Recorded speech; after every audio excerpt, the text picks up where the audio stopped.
You're watching Business Access TV. Business Access. Business Access. Business Access. Business Access. You are watching Business Access TV. Business Access TV. Serious about business. Serious about business.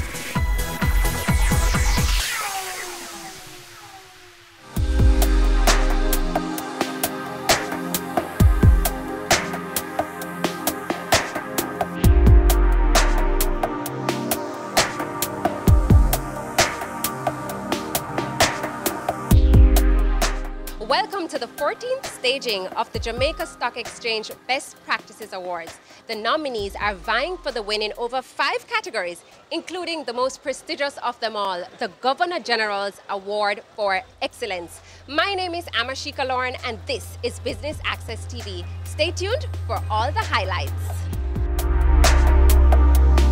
So the energy's up and everyone is in high anticipation. Right now, I am joined by Mrs. Marlene Street Forrest, the Managing Director of the Jamaica Stock Exchange. How are you doing tonight? I am fine. All is well. All right, let's do a little history. Why was this award ceremony necessary? Why did it come to fruition? Okay, the awards was necessary because we felt that it was important that we related more to our listed companies and our member dealers, and we felt that while the world is looking at standards, that we would award our companies, member dealers, listed companies, on the best standards, the best performance, and that would trigger some amount of energy in propelling the business. It's now in its 14th staging. Have you been meeting your objectives year after year? Most certainly. We have seen that the listed companies and member dealers have embraced it. The corporate governance standards have improved, the annual reports have improved, the reporting to the stock exchange have improved. So it's really all good. We are growing, they have been meeting the standards, and they're seeing also the benefits of it. Speaking of benefits, what about the success? How do you really judge the success of an award ceremony of this kind? Okay, the success is judged based on what the objectives are in the first place. And the objectives are, one, relating to our listed companies. And we can see that through the interviews that we have with them, through the judging and the other things that they present to us, that is being met. Now also through the compliance and regulatory standards, those have improved. So we have also moved the needle. And so each year we get a little harder in terms of how we judge. And it becomes even much more difficult to judge these companies because they are engaged. In terms of getting harder to judge a company, can you give us any word of advice for new companies that are joining? What are some of the key points that they must pay attention to? They must pay attention to how they communicate with their stakeholders. Investor relationship is critical to us. How they communicate through their annual reports, how they communicate through their website, how they, generally speaking, just how they communicate material information, and how timely their financial statements and all of that are delivered to the stock exchange. Now, this year, Bloomberg said that the Jamaica Stock Exchange was the best performing internationally. What do you have to say to that? Oh, well, the companies, when you look at it, why are we the best? The companies are doing well. They're doing what they have to do to grow their business. Member dealers are doing well. The price of the shares are going up. And the economy is stable, right? So when you put all of those together in the recipe, it makes for a good, sound sector, the financial. Talawa, indeed. And just finally, to wrap up, this year, can you give us like a year in review and some of the things to look forward to in 2019? In 2019, for the stock exchange, we're looking for innovative things. We are going to come out of the box with innovative ideas. The fact is that we say at the stock exchange, we must have a footprint in every transaction that's financial. So we are going to be trying to explore all of that to make it happen.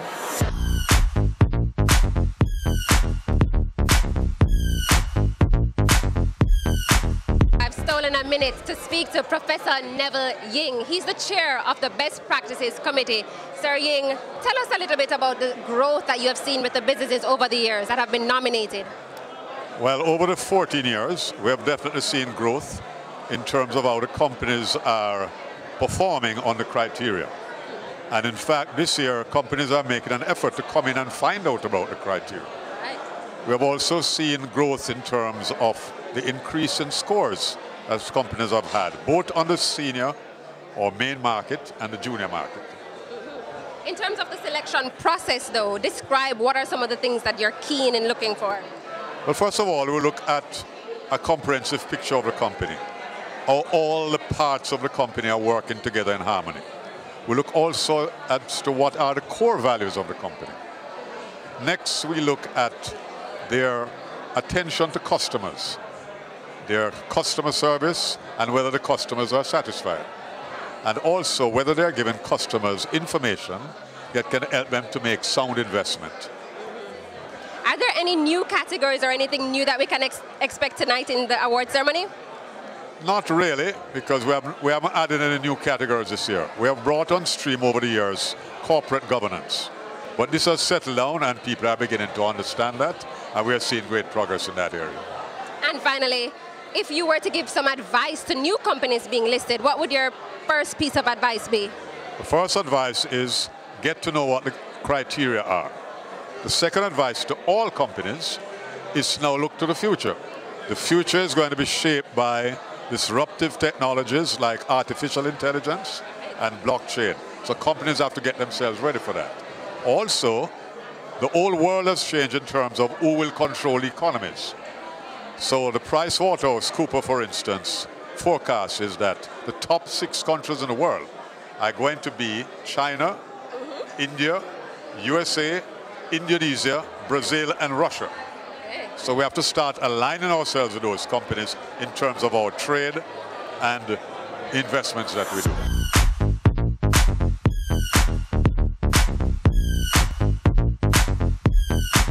It's now time for us to take a moment to speak to Ms. Greta Bogues. Tell us about some of the noteworthy observations while working on the committee this year. This year has been a very interesting year, I should say, for corporate governance. We actually had more applicants than we had last year, especially in the junior market, which was quite pleasing to us, as a matter of fact. And therefore, what we've been seeing is great improvements in corporate governance practices with the companies who are listed on the stock exchange. There are some very key areas that we're seeing where we're seeing actually the implementation of more board evaluations. We're seeing better annual reports coming out, and I think this augurs well for investor confidence and, more importantly, for investors potential investors who want to invest in the stock exchange to now have adequate information to guide them. We saw several companies being listed this year. Any advice for them? Oh yes, there are some exciting things happening on the stock exchange with many new companies coming on board, especially those for the junior market, and we're quite excited about that. But one of the things I would say to these companies is that when you start the company, start with good corporate governance practices. Don't wait until you have to look for funds, whether you're going to be borrowing from the bank or wherever else. Try and put in your governance practices from the beginning, and that would help them as they grow. Solid advice there. Start with good governance practices. Thank you so much. Enjoy the rest of the evening.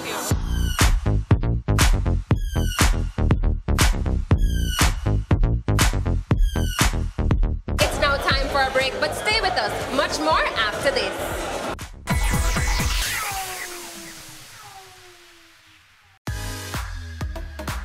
It's the only show that traces the steps of professionals. From first and second form, I was involved in some club, some activity. Then gives information on exactly how to get into that same career. You do need a good grasp of English. And know you can branch out into whatever area you want to. Tune in every Tuesday at 8 p.m. for Career Moves and catch up on all our episodes at batvja.com. Ready for cable for as little as $100? Ready for no monthly cable bill? Ready for 10 TV channels absolutely free? Then pick up our Ready TV box at authorized stores for $4,500. Hook it up to your TV set, then top it up with Ready Credit for 1, 7, or 30 days. Buy now and get $1,000 free Ready Credit and start watching your favorite shows. Pick it up, hook it up, top it up. Ready TV. Prepaid cable TV when you're ready. Now serving Kingston and St. Catherine. Limited time offer while stocks last. Conditions apply. Cameo brings the creative industries to life,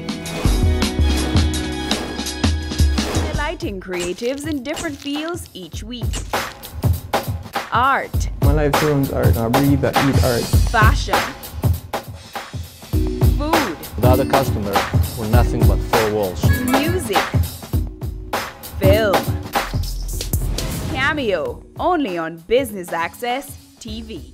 Adam and Eve Day Spa and Salon plans to indulge you this Valentine's Day. Ah yes, drift away, cocoon your body in rich chocolatey goodness, add a massage or a facial in our executive suite. Try out our rainforest water massage to ignite your experience. Do your hair or a couple's mani-pedi. Treat your taste buds to succulent chocolate treats. Come, be pampered. Call us at 754-6018 or visit us at 22 Bago Avenue, New Kingston. Give the gift of love. Give Adam and Eve. Gift certificates available.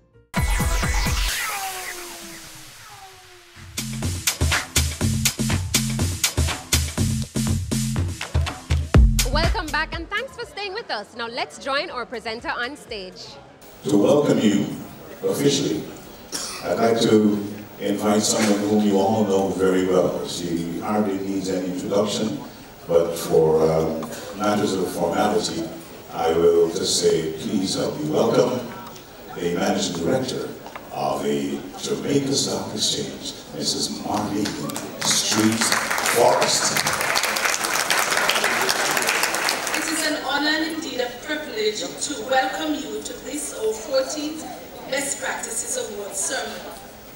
We are as excited about this evening as we were in prior years, as we believe that it is through an emphasis on best practices that companies blossom and grow and innovations are encouraged and realized. As we seek to achieve growth through this medium, we are convinced that these awards are not only achieving their objectives, but that the model of best practices through benchmarking, which these awards foster, provides tremendous stimulus for listed companies and our member dealers. Tonight, we honor companies which our committee of judges felt were the best in the categories that were judged for 2017. We believe that all our listed companies and member dealers here tonight should take credit for their efforts at improving their best performance. Could you take some credit, please?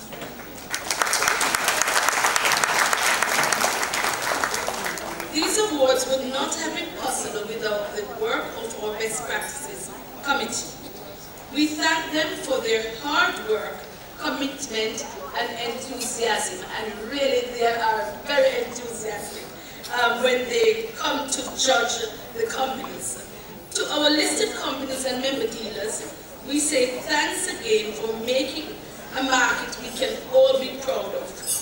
As our position of being the best performing exchange in the world, to a large extent, is a result of you.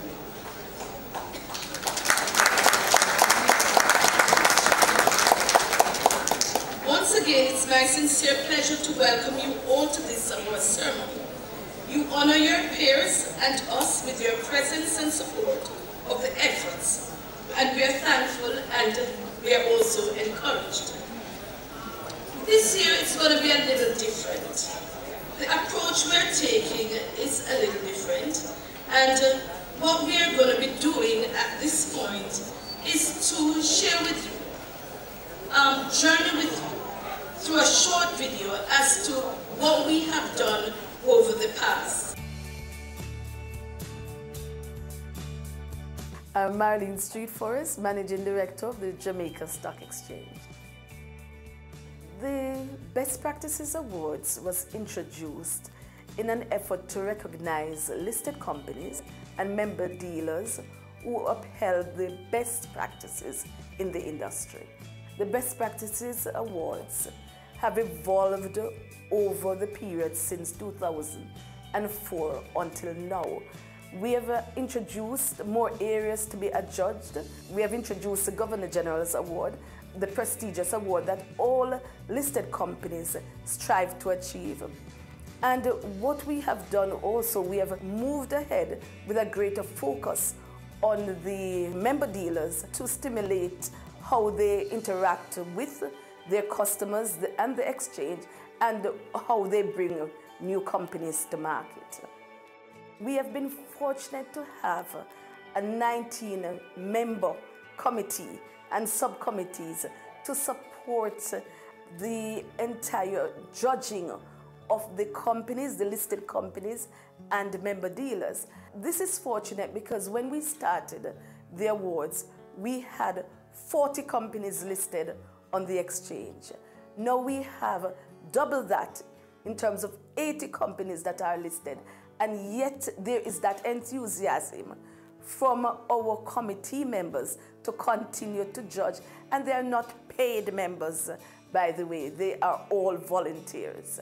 We also have more of our listed companies that are inclined to address and to do the questionnaires in terms of investor relations and in terms of corporate governance questionnaire. So there is an enthusiasm for the awards because it is really where you are recognized by the exchange and your peers also recognize you. So there is pretty much almost a competition to say who will cop the next award.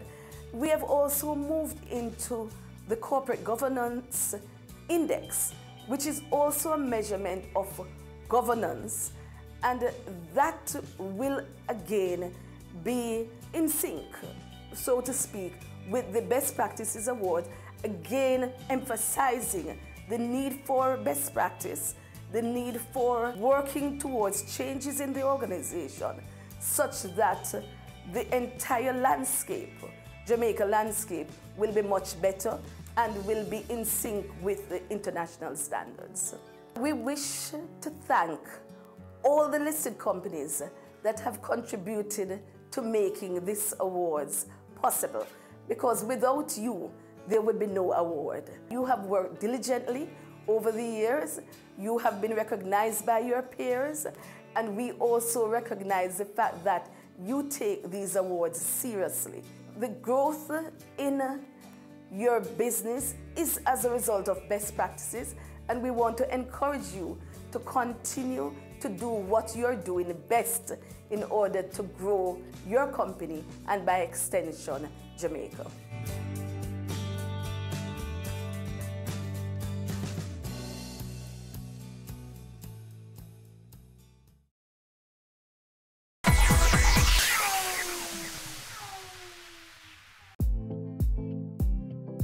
Stay current and gain more information on the ever-evolving industry of real estate on Home Sweet Home, Sundays at 4:30 p.m. on Business Access TV.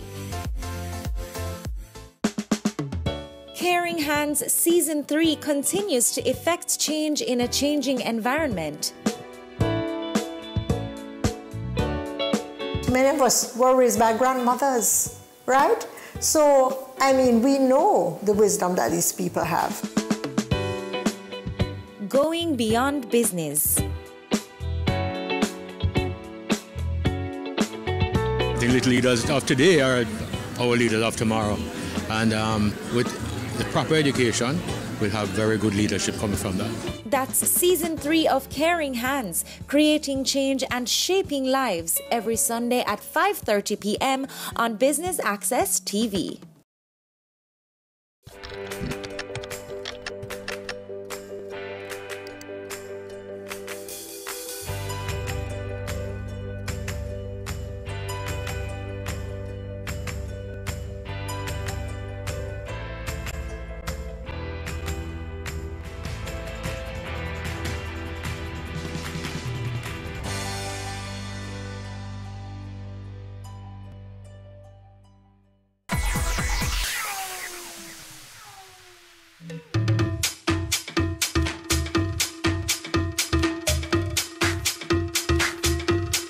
This is the 14th annual awards, and of course, for the last 13 of those 14 years, the next person you're about to see has been at the helm of the committee, and he's very hardworking, he's committed, he's dedicated, and he has an amazing team working along with him. Once again, I'm going to invite you to turn your attention to the screen as we share with you a recording of the chairman's address for best practices featuring the star, Professor Neville Ying. Distinguished ladies and gentlemen, it is my distinct pleasure to join in welcoming you to this Best Practices Awards ceremony. 14 years ago, the Jamaica Stock Exchange had the vision of companies in Jamaica implementing international best practices in their business operations. But vision without action is a nightmare, according to philosophers from Japan. And knowledge is of no value unless you put it into practice, according to one of Russia's leading playwrights. The Jamaica Stock Exchange took these statements seriously, and hence the genesis of the JC Best Practices Awards competition.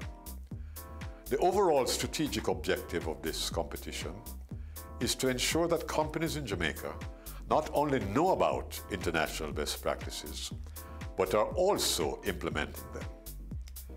This means that international best practices should be a standard of all companies that are listed on the Jamaica Stock Exchange and those companies that are aspiring to be listed. This is of paramount importance as we are now a power player in the global market. Significant evidence of this is Bloomberg citing the Jamaica Stock Exchange as the best performing stock exchange in the world so far in 2018. This is a continuing trend from the JC being the best performing exchange in the world in 2015, with returns of 233% over the last 5 years. The consequence of this is that the global spotlight continues to be on the Jamaica Stock Exchange. Therefore, it is an important imperative that companies on our main and junior markets should implement international best practices standards to signal that they are able to compete globally. More importantly, our companies in Jamaica must place themselves in a position to withstand the additional scrutiny that will come from the global marketplace as a result of the excellent international stature of our Jamaica Stock Exchange. So here are we again tonight, celebrating once more important evidence of international best practice in companies on the Jamaica Stock Exchange. 35 on the main market and 35 on the junior market. Evidence related to the use of international best practices are assessed each year by the JSC Best Practices Award Committee in relation to different criteria. Here are 6 examples of areas we examine as we do our assessment. Number 1, the extent to which all the parts and facets of the company operate in harmony and synergy. Number 2, the core values of the company. Number 3, the composition of the board of directors and their modes of decision making and the moral framework which guide these decisions. Number 4, corporate social responsibility initiatives and the combined consideration of the triple bottom line: people, environment, and profitability. Number 5, customer engagement and customer satisfaction. Number 6, sustainability of profitability and creation of shareholder value. It is very pleasing to note that the majority of companies on the main and junior markets are performing very well, and this can be seen in the results tonight with some 33 awards that will be presented. Also, you will see that some of our brokerage houses have been working very hard, and they will be duly rewarded. As the chairman of the JSC Best Practices Awards Committee, I'm very pleased with the results this year, which show increase in the scores across all categories of awards. Also, that the compliance rate for timely submission of annual reports to the JSC has improved. These improvements augur well for the future performance of our companies. This is also an important signal to the JSC Best Practices Award Committee members that the investment of our hard work and dedication to the rigor of the assessment process over the past 14 years is paying good dividends. Our committee has also been informed by the JSE Secretariat of an important development. This is that companies are actively seeking out information on all categories of awards to ensure that they are in compliance with the criteria. Therefore, I want to thank the hard-working committee members, along with the Jamaica Stock Exchange Secretariat, to make this event a success. Ladies and gentlemen, have a pleasant and enjoyable night.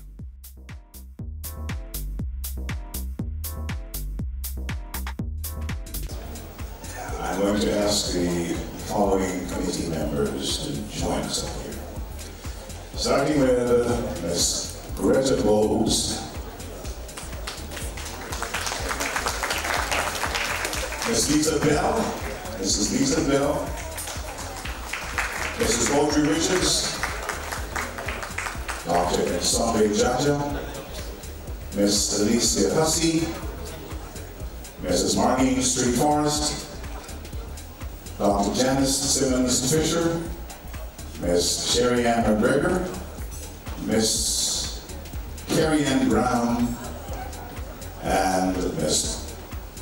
Roxanne Miller. These are the ladies that comprise the committee.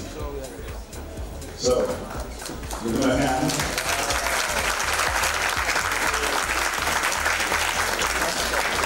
Okay, so the men on the committee: Professor Bill Ying, Mr. Errol Anderson, Mr. Robin Levy, Dr. Andre Horton, Mr. Ricardo Allen, Mr. Alvaro Cassidy, Mr. David Hall, Mr. Nigel Cook, and Mr. Mark Thomas. Ladies and gentlemen, please give them a hand.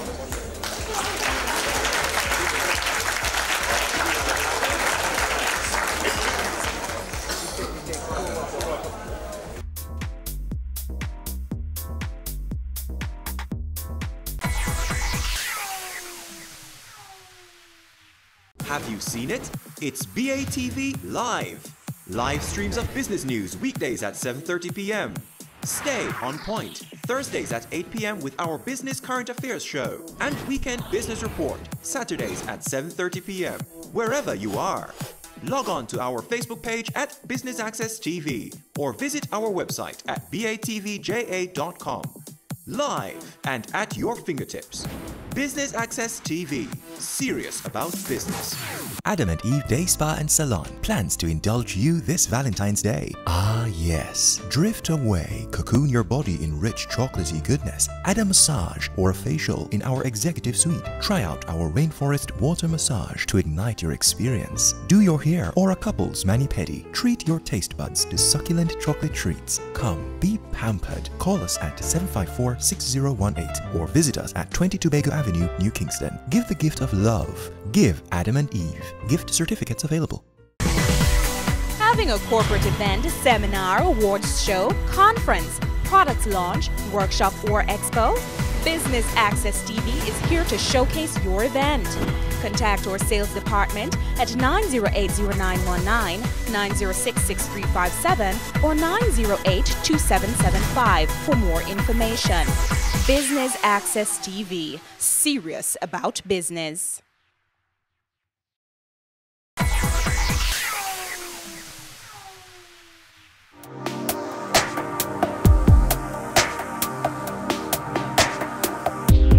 Welcome back and thanks for staying with us for BATV's coverage of the JSE Best Practices Awards. Best Practices Awards 2018 Member Dealers Award. We will begin by recognizing the member dealers.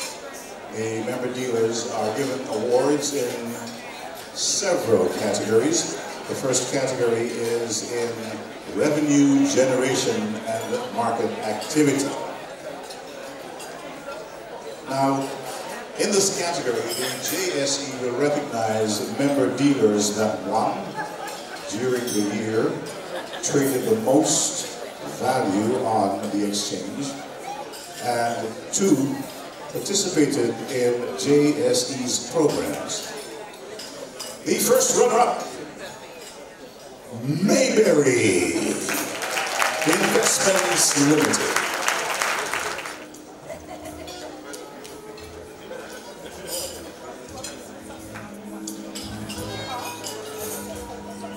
And the winner is Sagicor Investments Jamaica Limited.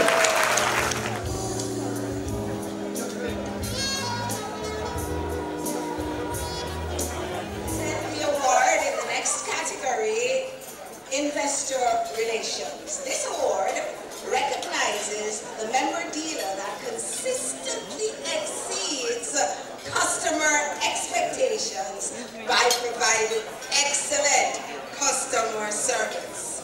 And the second runner-up is Barita Investments Limited.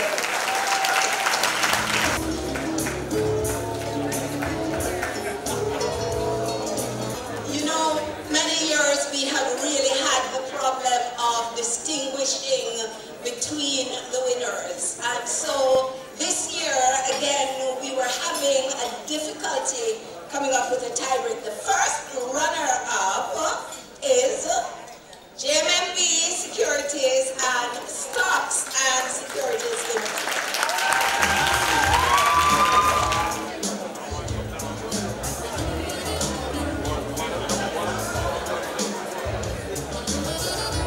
And the winner is an organization that we have not heard in this Best Practices Award ever. We have a new winner in the Investor Relations category, and that new winner is JN Fund Managers Limited.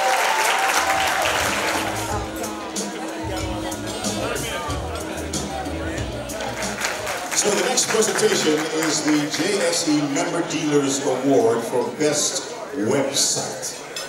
This award is given to encourage member dealers to raise the quality and efficiency of the dissemination of information to the investing public via the website. So the second runner-up is JMMB Securities.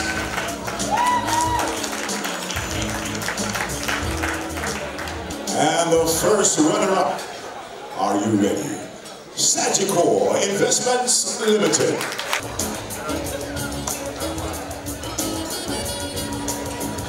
And the winner is Barita Investments Limited. The next category, expansion of investors and listed companies base. And this award recognizes the member dealer that has increased the number of clients in the JCSD and have listed the most companies within 2016. We have a first runner-up and a winner, and the first runner-up is Mayberry Investment Limited. And the winner is MCB Capital Markets. Okay, so the Jamaica Stock Exchange's member dealers overall winner is up next. And so, the Best Practices Awards 2018 goes to MCB Capital Markets Limited.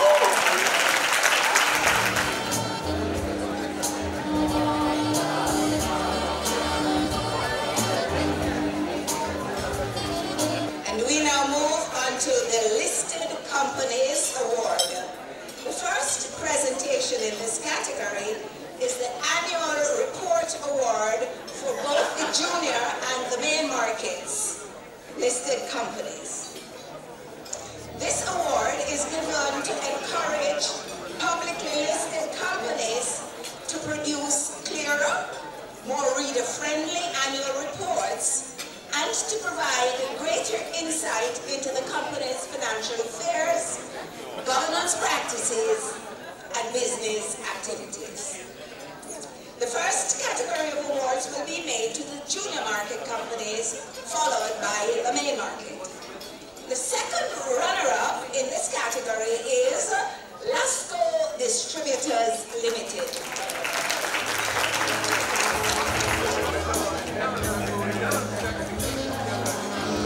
The first runner-up is Alban Limited. So we move on to the winner in this category, Lasco Manufacturing Limited. The main market, the second runner-up is Sagicor Group Jamaica. The first runner-up is Grace Kennedy Limited.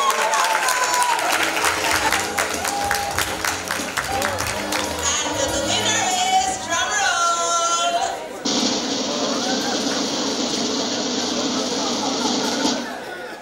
NCB.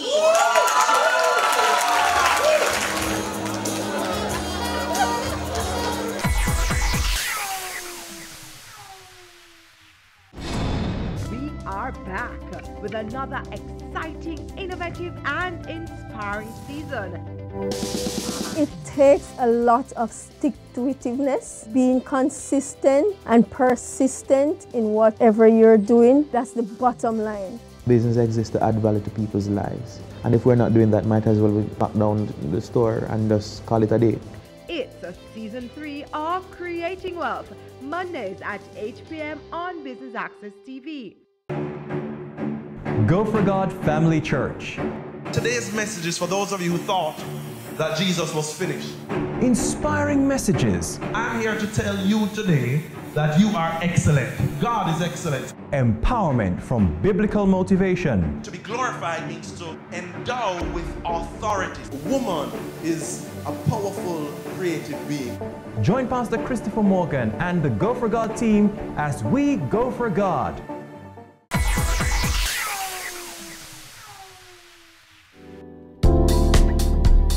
Welcome back, and if you're just tuning in, we're here at the JSE Best Practices Awards.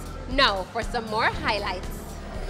The next category is the Best Performing Company. This award seeks to identify and recognize outstanding performance by listed companies in enhancing shareholder value in the areas of capital efficiency, profitability, and direct return on shareholdings. As usual, the first category of awards will be made to the junior market companies, followed by the main markets. Junior market, second runner-up, Jetcom Corporation Limited. The first runner-up, Caribbean Flavors and Fragrances Limited.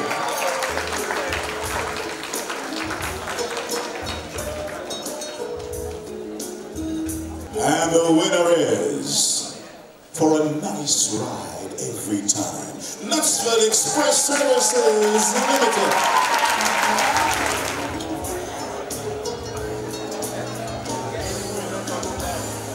Now for the Main Market Awards. Main Market, second runner-up, Pan Jam Investment Limited.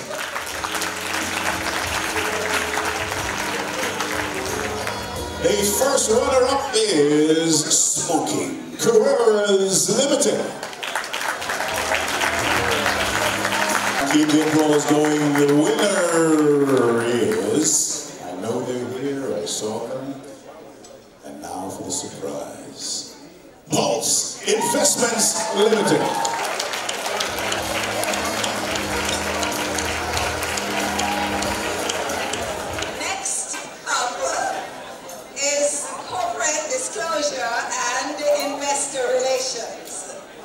This award serves to recognize companies that maintain good investor relations with the wider investing public and make timely and accurate reports and announcements to the Jamaica Stock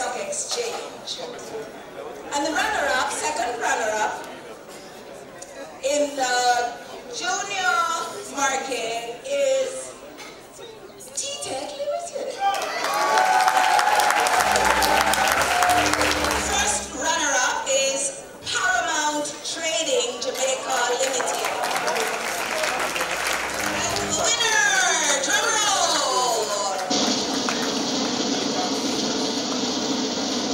Junior Market Corporate Disclosure and Investor Relations goes to Honeymoon. And for the main market, again, we couldn't have a tie break. So we have joint second runners up, Scotia Group, Jamaica Limited, and Grace Kennedy Limited.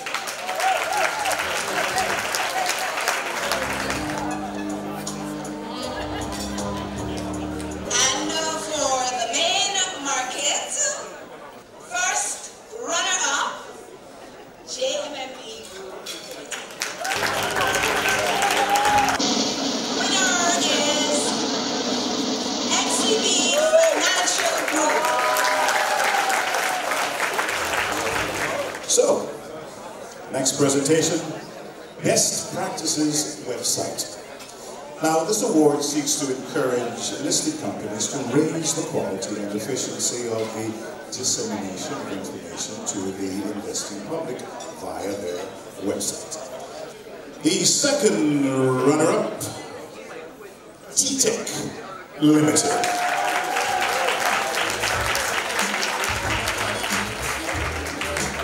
And the first runner-up, Lasco Financial Limited. And the winner in the junior market, Caribbean Producers Jamaica Limited. Main market, second runner-up, Carreras Limited.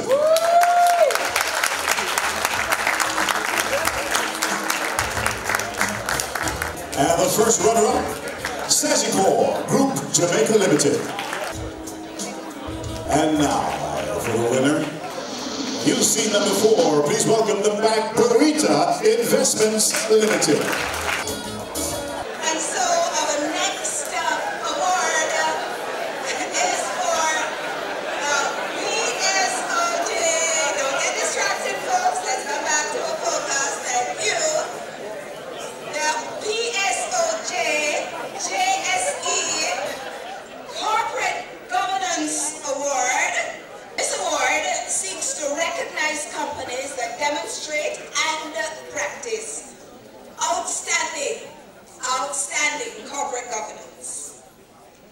For the junior market, recognition is given and a certificate to Honeybun Limited.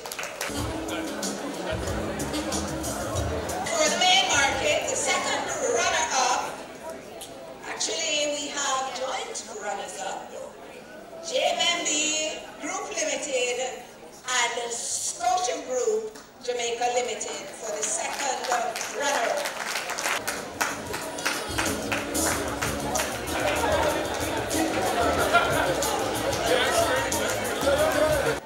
First runner-up is Grace Kennedy Limited.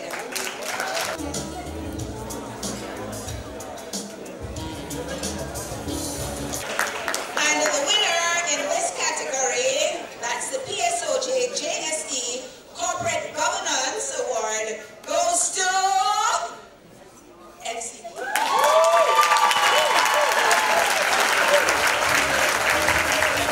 Okay, so we now move into the overall winners category.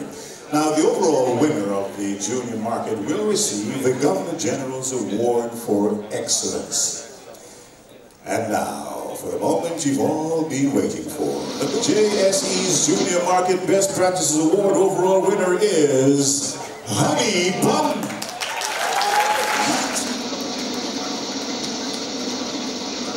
JSE's Main Market Best Practices Award overall winner is NCB Financial Group Limited.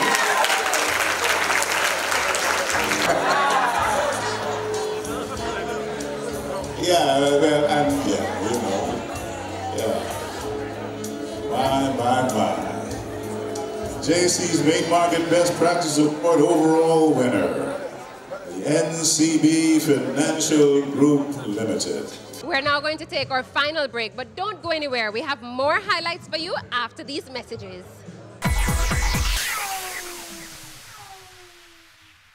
They say it takes a village to raise a child, but the world will one day need the leadership of that child. The time you spend with your child matters. It stimulates their minds and shapes the way they act. Talk with your children. Help them to better understand the world around them and to value what is truly precious.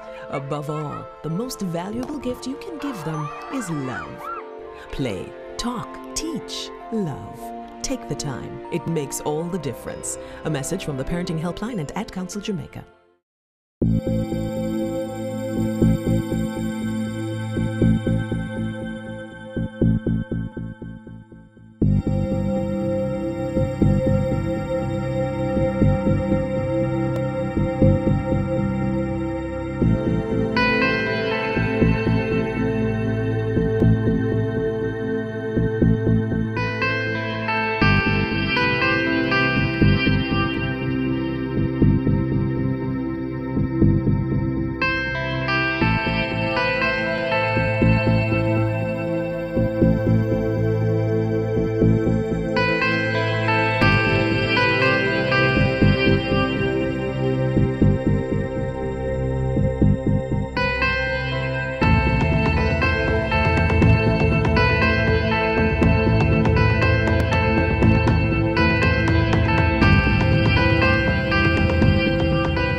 Every day you wake up, you have another opportunity to make this little island better, safer, a place where we all can be proud to call home.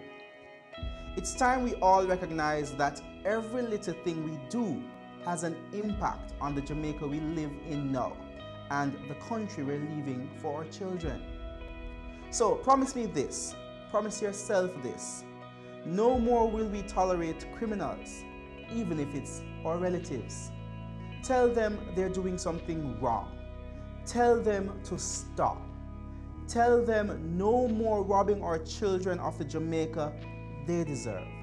Tell them no more crime.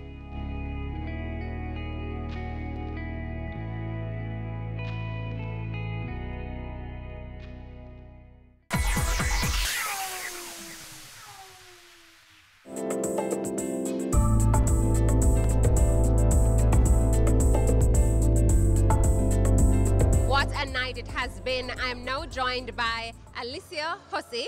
She's one of the main committee members. Alicia, what were some of the main takeaways from tonight? Tonight has been a really beautiful night. One of the wonderful takeaways has been that we have seen new companies winning awards, which is awesome, and it is really good to encourage others who are looking on and also seeking to be listed to have something to look forward to, because the Best Practices Awards really encourage good governance above all, so that investments can rise in the country, and also to allow the stock exchange to remain one of the budding ones in the world. How important is it for companies in the securities industry to uphold best practice standards? It's very important. In fact, it is vital that they do so, because when the companies uphold best practice standards, the confidence in the investor public will rise. And when persons know that boards are properly constructed, that their investments are in good hands, then of course we will flourish as an investing market, the stock exchange will flourish, there will be more listings of companies, and of course investments will rise generally. Are you looking forward to any major developments for 2019? Yes, we're looking to see many more companies listing on the junior and the main markets, and of course we're looking to see the economy boom from the encouragement of good standards in terms of corporate governance in public companies and private companies. I'm now joined by the lovely Nsombe Jaja. You've been a committee member for several years now. Yes, I think maybe about 12 of the 14 years I've been a committee member. I serve on the annual report committee. I serve on the Best Performing Company Committee and the website. So 3 different committees. Yes. What are some of the major observations from last year into this year? You know, competition has a way of really just upping the ante. Each year. And I see the improvements in the organizations, and this is what I'm really excited about. Is there any particular company that you were surprised that they were a winner tonight? Let me tell you why I wasn't surprised that they were winners, for the simple reason that we went through a very rigorous process. So we, the committee members, we knew who the winners were before. But what we have seen over the years is improvement in some companies that never even made it on the list of runners-up in previous years have come on the list this year, and that's what I like, because it shows that companies which have not received any awards, I mean, all they have to do is really just keep improving, and one of these days they're going to make it. All right, so we have some emerging winners, some surprise winners tonight, and right now I am joined by Oliver Townsend of Knutsford Express. Now, last year you were a runner-up. This year you have emerged the winner. How does that feel? It feels really special, really good that our shareholders on the market are finding we're adding value to their shareholding, the stocks they own, and many of our customers are also our customers and passengers, and we think we're happy that they feel the value that we're trying to provide every day. What do you think gave you the edge in terms of winning tonight? I think in 2017 our stock appreciation was significant, was very, very high, and as a result. There you are, winners of tonight. Anything you can tell us about 2019? Any plans on the horizon? Yeah, 2019 we have some plans, new routes, new frequency, exciting new buses. Exciting. Lovely. All right, congratulations once again and all the best. Thank you very much. A super big winner tonight was NCB. They emerged winners of several categories. I'm now joined by Nicole Brackett-Walters. What are you doing differently? Well, let me first say it's been a great night, and it has been a great year for NCB. I mean, you know, hard work, teamwork, dedication. It has been a rough year, but a very productive year for NCB, and we're very grateful to our customers and all our stakeholders for that. All right, what can we expect in 2019? Any announcements you can give us a snippet of? Okay, for 2019, we'll be focused on our customers. We have very big plans to improve our customer experience. We have new things coming, exciting things, so look out. A company that truly believes that teamwork makes the dream work. I have with me a representative from Sagicor, Janice Grant-Taft. Janice, how are you doing tonight? Well, tonight I'm feeling very excited. We came away with a number of prizes. Well, we've always done well in the past, and we kind of slipped up a bit, but this year we came back and we decided that we wanted to take another prize, but we came second, and that was good for us. In terms of your annual report, what are some of the departments that ensure this report is world-class production? Just always remember that the annual report is a reflection of the company. It tells you who we are, what we do, how we do it, and who our clients are. It talks about our employees, and we came strong this year. We talk about our corporate social responsibility, and if you know Sagicor, we are known for the Sagicor Sigma Run, so that was featured. Also work with the in children's hospitals, helping them with equipment to help them to live, give them another chance at living. So Sagicor is a full report on who we are.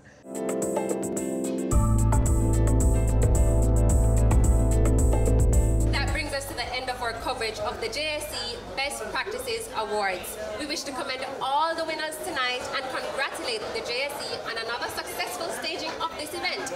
Until next time, my name is Amashika Lauren. This is Business Access TV, serious about business.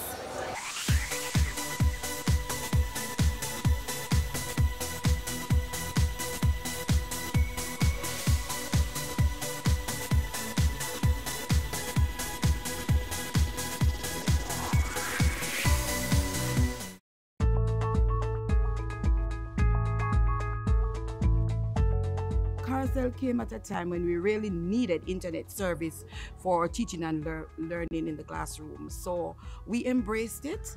When it came, the teachers embrace it because now they are able to use the internet in the classroom.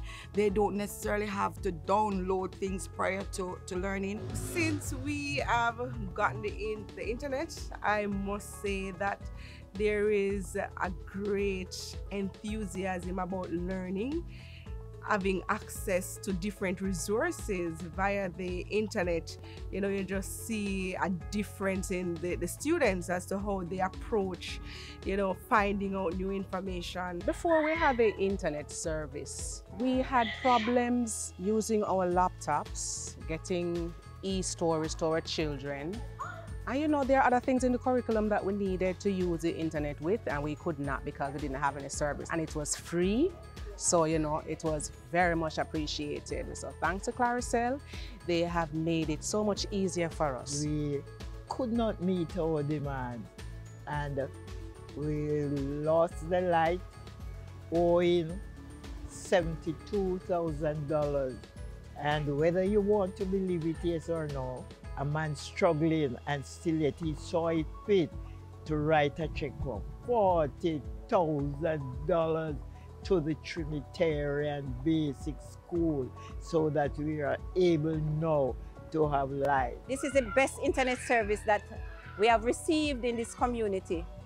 We have no problems with this service. The teachers use it every single day. In fact, there are several persons who have spoken to read this Carousel service, and indeed, this service is excellent.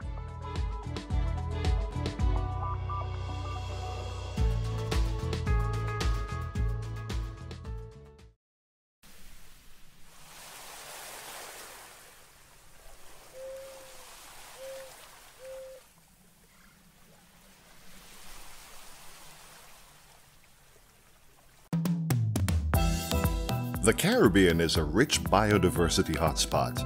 It has over 11,000 plant species, and about 72 of these are found only in this region. This richness also extends to the Caribbean people. Their traditional knowledge of the region's varied natural resources has integrated nature into the economic and health sectors worldwide. It has also drawn many to research and use the region's biodiversity for medicinal, cosmetic, and pharmaceutical purposes. For example, the glaucoma medication Canasol is made from cannabis. However, Caribbean islands have fallen prey to biopiracy, where a country's resources are accessed and developed commercially, but the country gets little or no benefit from it. As the world benefits from the Caribbean's biodiversity, countries need to be compensated for their commercial use. Lawmakers need to ensure that their countries are legally prepared to give access to and benefits from commercial use of genetic resources. To ensure prior informed consent and mutually agreed terms of access established by the Nagoya Protocol, the Global Environment Facility, GEF, United Nations Environment Program, UNEP, and the International Union for the Conservation of Nature, IUCN, are jointly providing support to countries at different levels in order to advance towards functional access and benefit sharing. Under the Nagoya Protocol, countries from which natural resources are obtained for commercial developments are entitled to compensation. It also ensures indigenous knowledge from groups such as the Maroons, Rastafarians, and Amerindians can be credited and compensated if their traditional knowledge has been used for commercial purposes. Caribbean islands are putting the Nagoya Protocol in their legislative framework to safeguard their country's biodiversity and traditional knowledge. Let us all work together to protect our resources, do valuable research, and reap the benefits of sustainable bioprospecting in the region.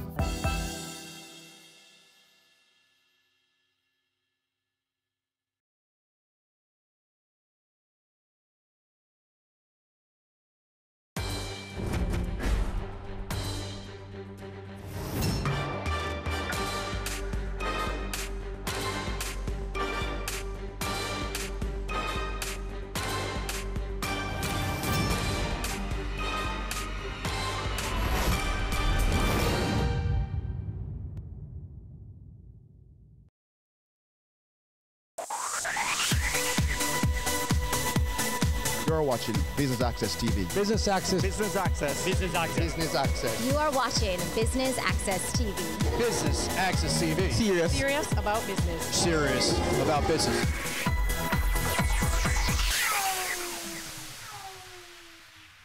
Hello and welcome to Business Access Television's coverage of the Business Breakfast for the upcoming publication of the Business Year 2019, the Jamaica issue. I'm Keneal Gale. We are here at the Hard Rock Cafe in Montego Bay, where business leaders and the movers and shakers from the Second City are gathered. So let's go inside, mingle a bit, and then hit the stage.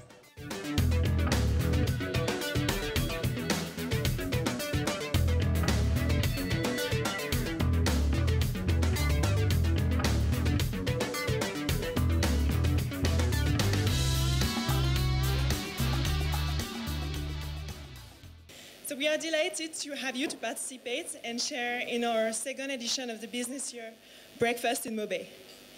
So that many of you, we know, have traveled long distances to be here, and it serves as a reminder to us all just how important our work is.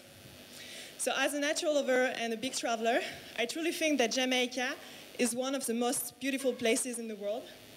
And what I can say is that I am proud to live, experience, and work in Jamaica, and I promised to myself that I would portray Jamaica as best as it deserves, and foremost to showcase to the world what is the special island has to offer. So on behalf of the Business Year, I sincerely thank and acknowledge every one of you extended help to us for making this event a grand success. So first of all, Hard Rock Cafe. So Andrea Dixon, thank you. Mr. Fausto Solano, our esteemed partner, Mrs. Diane Edwards from Jampro, and the overall team, a Jampro team that supported us since the very beginning, since 2017 when we arrived. And thanks to the help and their support, we are here in Jamaica and we can conduct our research. I also sincerely thank Mayor Omer Davis of Montego Bay, Mr. Douglas K. Gordon, founder of Canex, Mr. Watson Lawson, the president of Chamber as well, Mrs. Caroline Fisher, Mrs. Tishura Gibbs, Mr. Robin Russell, general manager of Deja Resorts, Mr. Juan Manuel Merilla, my country editor. So thank you for all of you for your support since the beginning. Sorry. And you, my dear guests, leaders of the country that are leading not only Montego Bay, but Jamaica to the future, I thank you and welcome you. So we stand for bringing Jamaicans together and making Jamaica a better place, a more unified and a more connected place. So most of us already know who we are and our role. However, for the new faces today, let me tell you what TBY is. So TBY is a global media group specialized in economic news and research on national economies and business intelligence. So we have operations in over 35 countries. Our head office is based in London. We have regional offices in Istanbul, in Dubai, Abu Dhabi, and Mexico City. And we have a strong presence already in Latin America. So the way we carry out our research is that we meet face-to-face with the community of leaders, and we stay for an average of 6-8 months in the country to meet with the most strategic leaders and most prominent figures of the country from the main and most important companies, as well as the governmental officials from the public sector. So over 70% of our publication consists of interviews, so that we provide the most accurate and up-to-date perspectives from the experts themselves. So as some of you know, the Business Year arrived in 2017 for the first time in Jamaica. And we have been invited by the Jamaican Promotion Corporation to compile a comprehensive research on the economy of Jamaica, combining our international expertise with their local experience. So following the success of the first edition of the Business Year Jamaica, we just renewed the MOU with Jampro to continue our research and compile the second editions on Jamaican's economy. So our final goal is to create an annual publication about the economy of the country. Thus, our unique platform represents a who's who of the decision makers of the country. And the publication recirculates locally, in the region, but also abroad. On the businessyear.com as well, and since 2018, we have a partnership with Thomson Reuters Icon, Bloomberg Terminal, and Dungeons Factiva. So today, we are all together because we need your full cooperation and support to truly reach the stage where we can have prosperity for all. So we know that Jamaicans, people want to tell stories that are wrapped in their own textures, language, and humanity. So we are here to use our platform to change the global perception and narrative surrounding Jamaica to truly reflect the economic potential of the city and the island, and further highlight the vibrant and dynamic local leaders, such as yourself, that are moving Jamaica forward. I am very happy to be here this morning on behalf of the Montego Bay Chamber of Commerce, because this breakfast launch is for us another opportunity to carry out what we believe is one of our natural duties, indeed obligations, as a chamber, that being support and aggressive marketing of this space that's otherwise known as the tourism capital of Jamaica. We recognize this is another grand opportunity, not just because what you will learn or have learned about the reach and the capabilities of the TBY, but this is a place where we have been before. That is to say, only last year the Chamber connected with TBY, and the results commencing with the showcasing at the Jamaica Investment Forum last year spoke volumes. In fact, yes, as Aska said, they officially launched their first publication, the TBY Jamaica, at the forum in partnership with JAMPRO. So let me also recognize the TBY for, one, the interest it has taken in Jamaica and the excellent way in which it had delivered on marketing this space and all the great products and services available. You know, I will admit, ladies and gentlemen, that I'm also very happy for the opportunity this morning for selfish reasons. Yes, selfish reasons. Because I've recognized that this partnership, this renewed connection, sits very well with three overarching strategic initiatives for my administration. Indeed, the 10-point strategic plan for which this administration was mandated to execute on are all within the areas, namely member centricity, modernization, and advocacy. Member centricity, here we want to zero in directly on our membership, on how we can facilitate direct benefits. We had and we still have in mind the Sweet Deal Access, which we are now referring to as the member-to-member discount program. And I encourage all our members to sign on and don't be left out of this pool. We are seeing to the delivery of worthwhile, cost-effective training programs to benefit the members and their staff. This, we know, will have direct benefits in sharpening a critical asset for most, if not all, businesses. And I'm referring to human resources. And I want to recognize Dollar Financial for the sponsorship of our first training program. We expect to arrange a second one in November with a focus on digital marketing. And again, we encourage our members to use the opportunity provided by the Chamber. Member centricity is also about improving networking opportunities and improved flow and regularity of communications amongst our members. That's also being done through our monthly meetings, which we have also now added a new twist of getting these away from the Chamber office facilities, but to different venues across this wonderful city. Hello, Pier 1.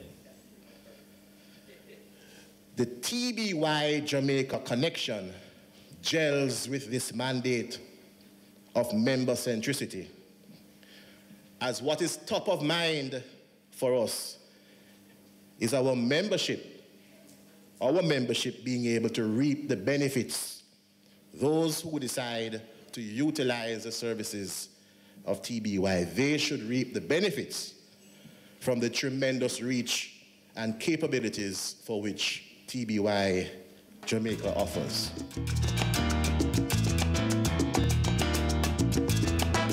We take our first break here on Business Access Television's coverage of the launch of the business year.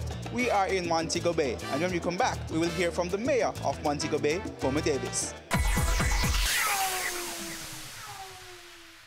Adam and Eve Day Spa and Salon plans to indulge you this Valentine's Day. Ah yes, drift away, cocoon your body in rich chocolatey goodness, add a massage or a facial in our executive suite. Try out our rainforest water massage to ignite your experience. Do your hair or a couple's mani-pedi. Treat your taste buds to succulent chocolate treats. Come, be pampered. Call us at 754-6018 or visit us at 20 Tobago Avenue, New Kingston. Give the gift of love. Give Adam and Eve. Gift certificates available. Have you seen it? It's BATV Live. Live streams of business news weekdays at 7:30 p.m. Stay on point Thursdays at 8 p.m. with our Business Current Affairs show and Weekend Business Report Saturdays at 7:30 p.m.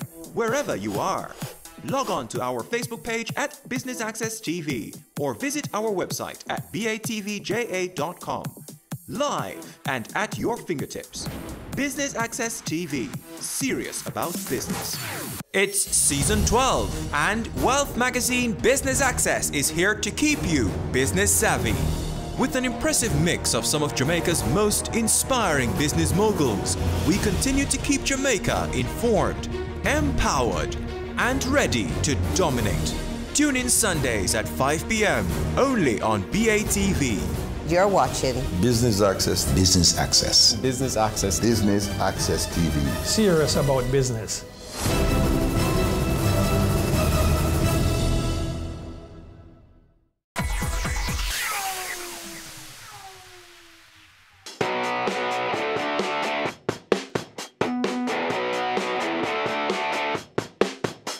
Welcome back to Business Access Television's coverage of the launch of the 2019 Business Year publication, where Jamaica will be getting another solo issue. We will now hear from Montego Bay's Mayor, Councillor Homer Davis. Let's go to the stage. Montego Bay, our little city, our friendly city, our beautiful city, carries the title. And it's not something from my imagination. It is something that has been recognized, that we are the fastest growing city in the Caribbean. And for that, you, the members of the business community, you, the members of the Chamber of Commerce, and those who are involved in tourism, ought to give yourself a round of applause for that. Hadn't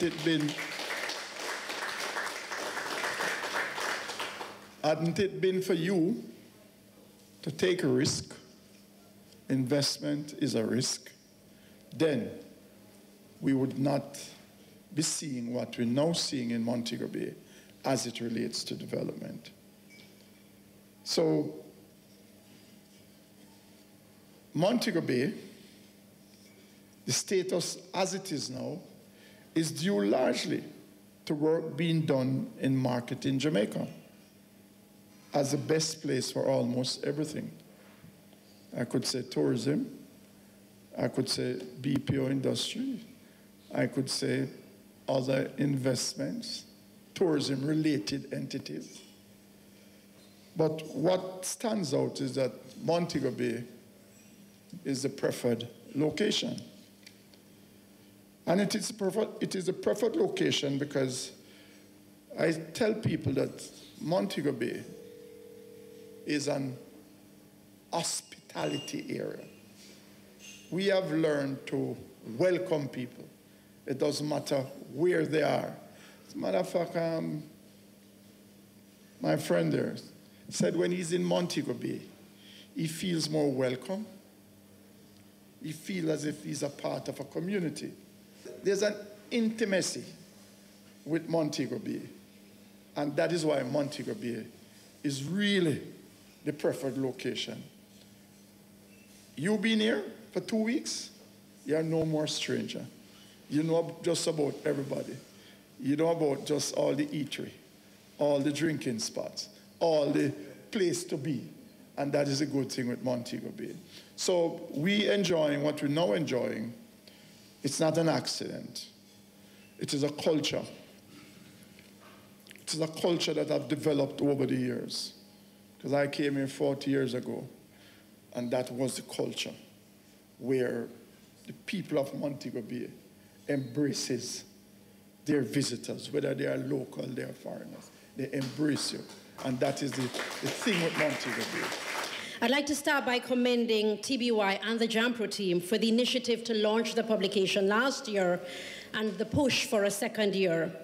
As the mayor said, Montego Bay has been consistently one of the fastest growing economies in the English-speaking Caribbean, and it's important that that be highlighted and presented on a platform that will spur further investment into our future.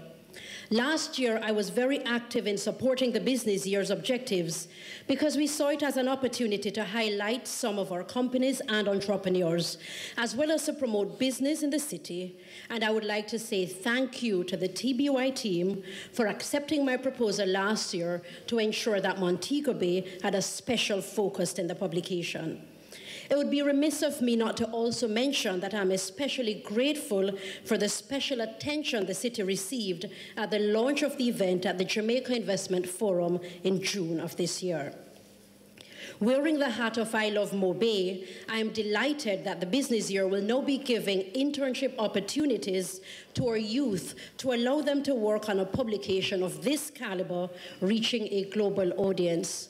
Business leaders, I implore you this year to facilitate the team from TBY. Ensure your businesses are represented in the publication and your industries are highlighted. I Love Mo Bay congratulates the business year once again. We wish for you much success with the 2019 publication.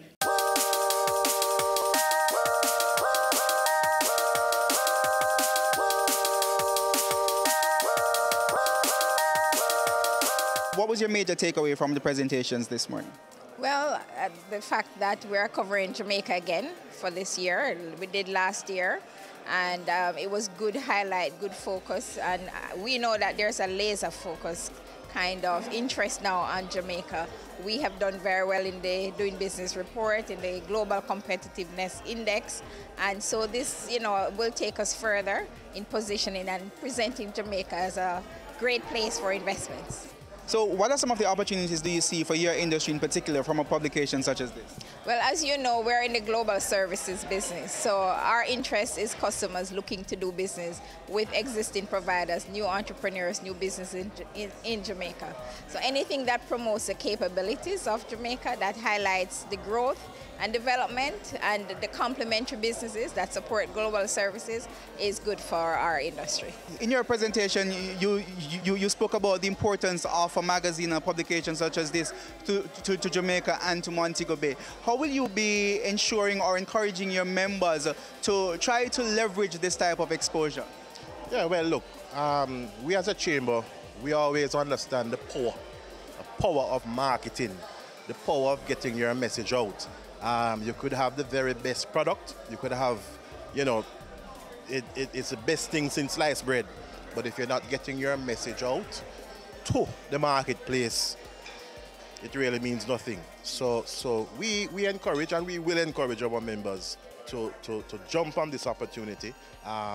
It's, as I had said earlier this morning, that it's a place where we have been before, because we did it last year. It was highly successful. You've seen the product. There are also one day World Wide Web.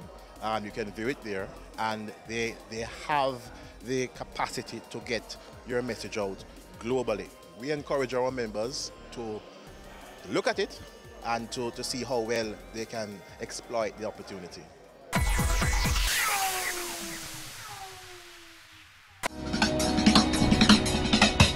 Cameo brings the creative industries to life, highlighting creatives in different fields each week. Art. My life turns art. I breathe, I eat art. Fashion. Food. Without a customer, we're nothing but four walls. Music. Film.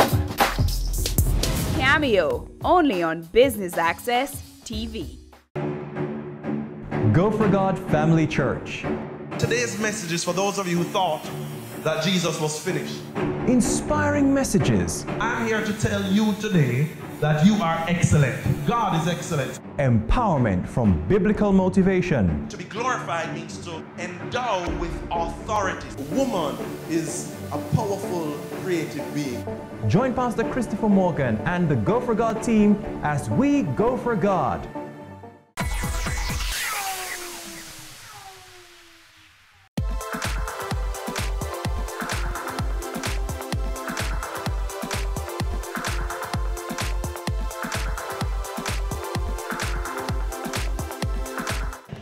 From this type of publication, this type of exposure, what are some of the industries that you would want to see attracted to Montego Bay from these investors?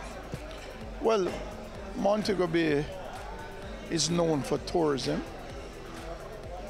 the BPO industry, that one is growing, farming, which I think we have a very good opportunity for not Montego Bay, but for St. James, especially the southern section of St. James where the farming lands are located.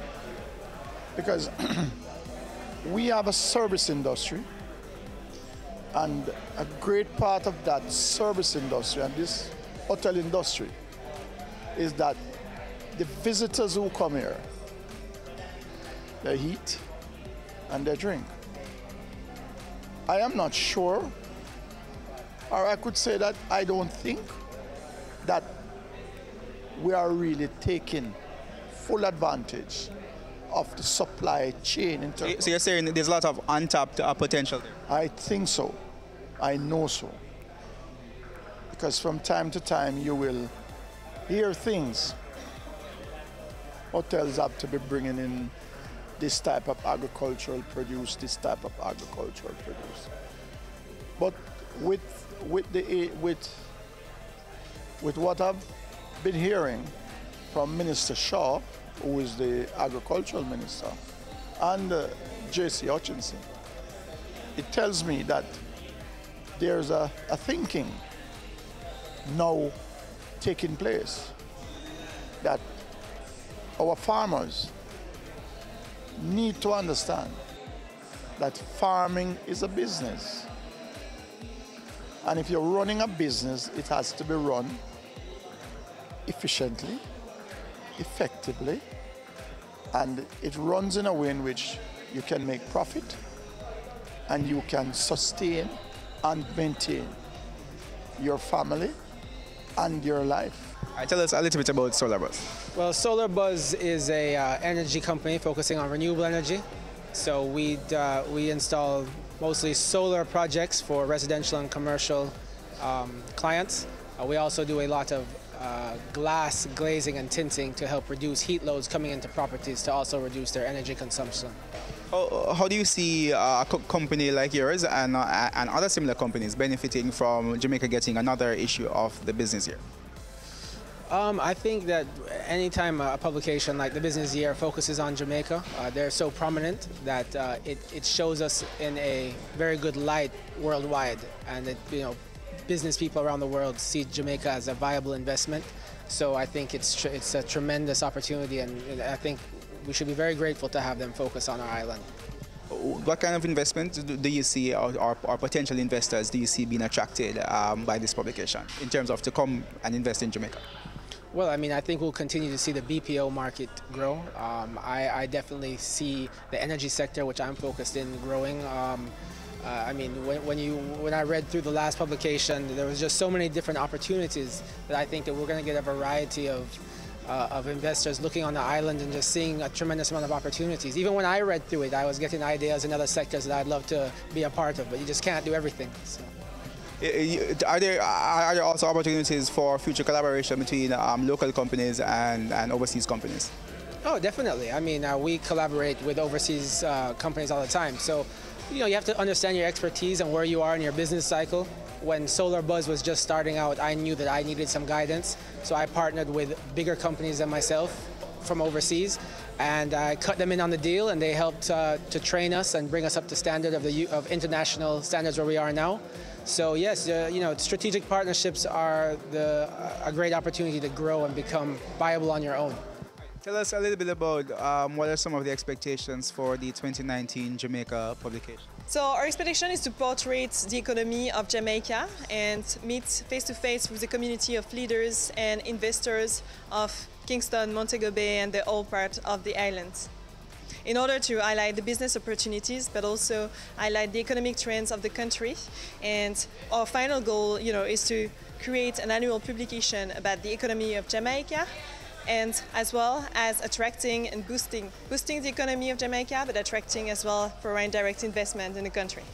For those who aren't familiar with the publication, tell us a little bit about your audience and other publications, other countries that you've done publications for. Okay, so thank you, very good question. So actually our readers are investors, our leaders. So all the publication is read by general managers, CEOs, and all the community of leaders from the private and public segments, the main important companies as well as governmental officials, ministers and prime ministers, leaders of the country. And we reach out 9,350 readers in Jamaica and 88,000 readers internationally, as well as we distribute the publication online on thebusinessyear.com. And since 2008, which is a breakthrough in the history of the business year, is that now we have a partnership with Thomson Reuters Icon, Bloomberg Terminal and Dow Jones Factiva. How much of a big deal is this for Jamaica, the Jamaican economy and businesses in Jamaica? So it's a great way to give the voice of Jamaicans himself and experts himself, and showcase the strengths and the opportunities of Jamaica and the business opportunities in the international scene. And that's how we end our coverage of the Business Breakfast for the publication of the Business Year's 2019 Jamaica issue. We hope you enjoyed our coverage. I'm Keneal Gale. Pleasant viewing.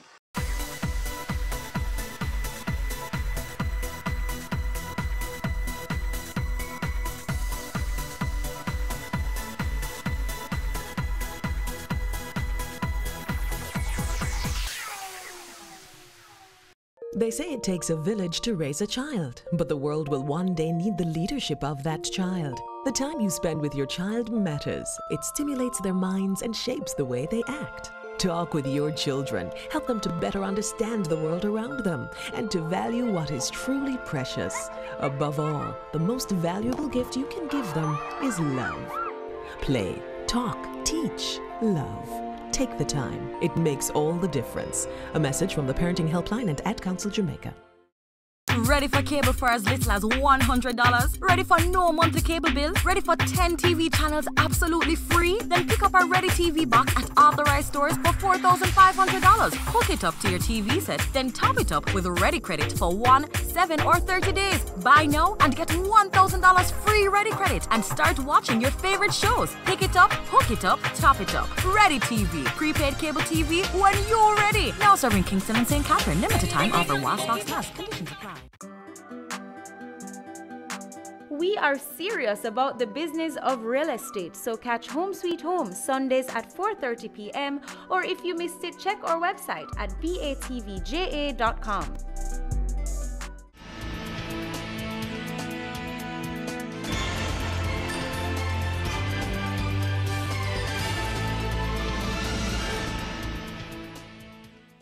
Good evening and welcome to BATV News. I'm Javon Keys. $9.2 million. That's the separation package embattled Petrojam Human Resource Manager Yolande Ramnarak received when she was forced to leave the scandal-hit state-run entity a few months ago. Jamila Maitland has more. Parliament's Public Accounts Committee took an unusual format today after Permanent Secretary in the Office of the Prime Minister, Sansia Bennett-Templer, refused to provide the settlement amount for Petrojam's former human resource manager and a general manager who resigned from the company following countless reports of mismanagement at the oil refinery. PAC members had to pause the meeting to have the sum disclosed to them in a private chamber. This came after more than half hour of back and forth about whether or not the settlement of the two former managers could be done in public. Mrs. Bennett-Templer said she was advised by the Attorney General not to discuss the matter publicly, but that advice was quickly challenged by PAC members, including government PAC member Everald Warmington. The Parliament asks you a simple question. You do not refuse to answer Parliament, and we are not going in camera for that answer. I'm asking you a question. Was there a compensation settlement? Is yes or no? It is yes, sir. I'm losing my patience. I'm on this committee since 1980, and I've never come across something like this. I have never witnessed this type of contempt and insult to members of this committee. I ask you a simple question. Don't tell me about legal advice because you are getting incorrect legal advice. Former Petrojam Human Resource Manager Yolande Ramnarak received $9.2 million in gross separation payment from Petrojam. The embattled human resource manager was hired without the necessary qualifications, received a questionable $12.2 million compensation package, hired her sibling even though he was not qualified for the job, a clear breach in policy, and has had several instances of mismanagement at the oil refinery. PAC members questioned how a settlement could have been made when the matter was still being deliberated. In setting the hearing dates, it's her lawyer being available and our legal counsel as well. What we realized that this thing was extending into 6 months and possibly even going longer. And then at the same time, we had a business to run that was not able to function. It was just too many conflicts taking place. And that was a big part of the decision in how we decided to terminate the hearing. Meanwhile, Petrojam's former general manager Floyd Grindley received a gross settlement of $7.2 million. He too was accused of mismanagement. PAC members argue that both should have never received the settlement amount they did. What we have is where no one has been held accountable for anything.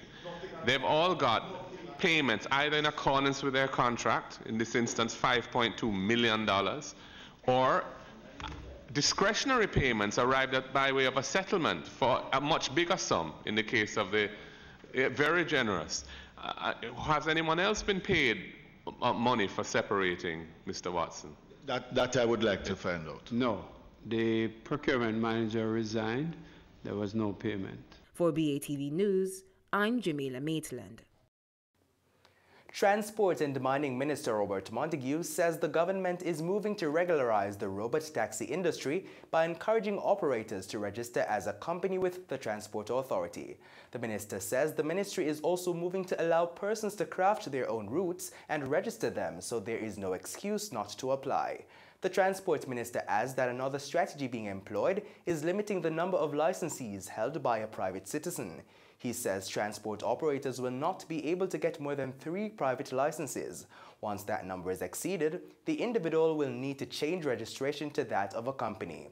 Minister Montague knows that discussions are being held with insurance companies in order to enable operators to provide passengers with some protection in the event of a road accident. Labour and Social Security Minister Shahini Robinson wants the public to get involved in shaping the long-awaited occupational safety and health legislation. She says even though the bill will be brought to Parliament soon, there's still time for the ordinary Jamaican to have their voices heard. Minister Robinson was speaking at her ministry's quarterly press briefing recently. Here's more. For more than half a century, the Factories Act of 1961 has been the legislation guiding how employees go about getting redress in the workplace when they feel their rights have been violated. The legislation, which is outdated and does not cover all workers, has been the cause for concern for over 2 decades, with each administration promised to repeal it and enact new laws. But now, Minister of Labour and Social Security Shahini Robinson says achieving that goal is now closer than ever, as the drafted Occupational Safety and Health Bill is now before a joint select committee of Parliament.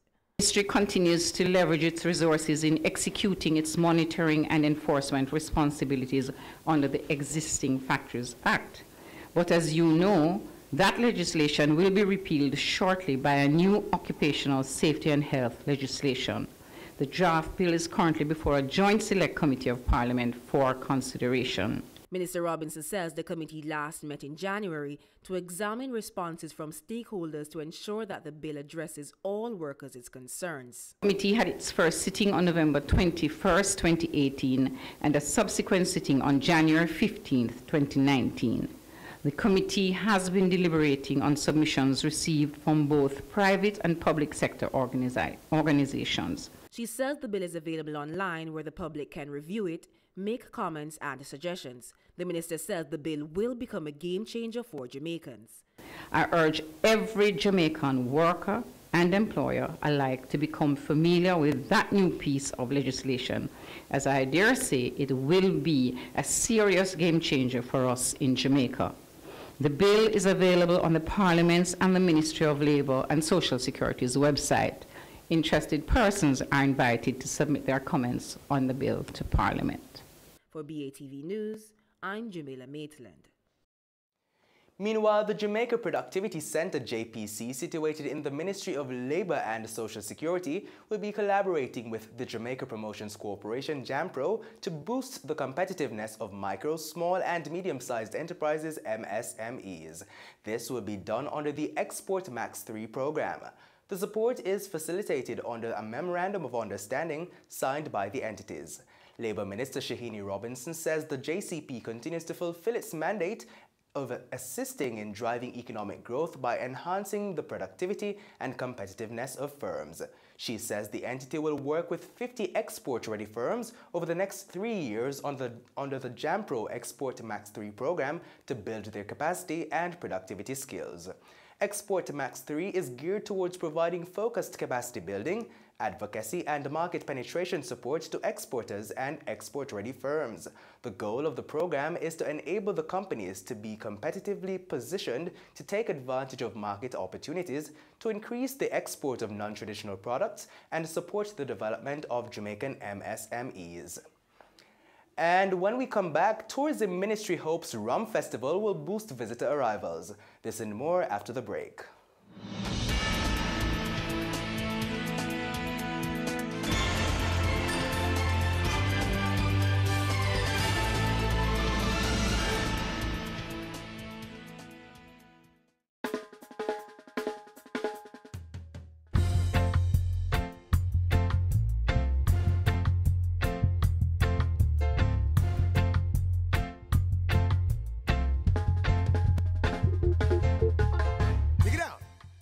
Unstable inflation is to the economy what the baseline is to reggae music.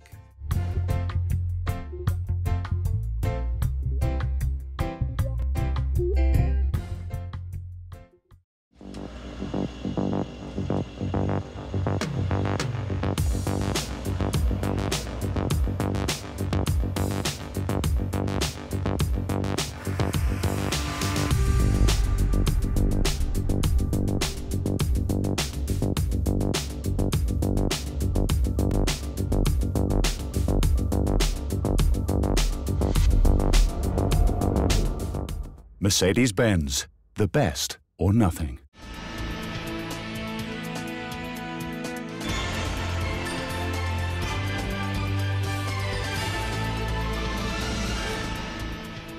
Welcome back.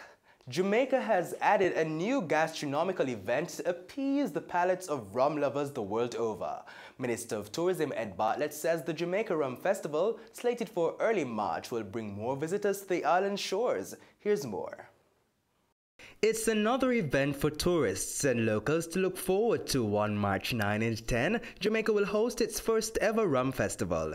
The event, which is in conjunction with major local rum player J. Ray and Nephew and its Appleton Estate brand, is expected to have many descending on Hope Gardens. At the launch today, Tourism Minister Ed Bartlett says the idea behind the festival is similar to that which fostered the Coffee Festival, as more than 80% of persons worldwide travel for food. He argued that with rum being one of the most consumed liquids in the world, it would have been a great idea to host the festival.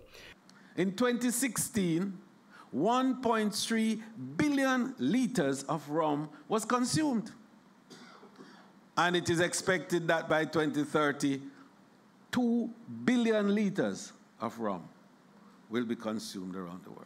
Mr. Bartlett said when considering the top consumers of rum, there is no doubt that the festival will attract even more visitors to the island. Number one is Dumrep, then the Canada, then the United States, and then UK. Among those three represent nearly 90% of all the visitors who come to Jamaica. So, if we have coffee and we have rum, we have the perfect mix to bring the strongest flow of visitors from three of the largest and most important markets on earth. And then if you go to talk to China and you go to talk to Brazil and you go to talk to the other places, you begin to see the numbers growing. He added that this kind of partnership with brands such as Appleton will help Jamaica tap into new markets. These all relate and identify Jamaica, and with the GI that was spoken of by Evan, it makes it even more critical. So the combination of Jamaica and its critical assets is a knockout punch in the market. But this combination does something else. It takes us to markets that brand Jamaica might not be strong in, but brand Appleton is very strong in. That brand Red Stripe is very strong in, etc., etc. The ministry will be providing cumulative support of some $10 million. For BATV News, I'm Javon Keys. A new study on the local castor oil industry is showing significant potential for Jamaican black castor oil in the United States. The Complete Caribbean study indicates that the U.S. market for the product stands at about $28 million. Director of the Jamaica Castor Industry Association, Shirley Lindo, knows that the findings indicate the high value of the local castor bean. However, she was quick to point to the need for policies to adequately and clearly define the Jamaican black castor oil and the implementation of geographic indicators to ensure its protection. Geographic indicators are signs applied to products that have a specific geographical origin and possesses qualities or a reputation that are due to that origin.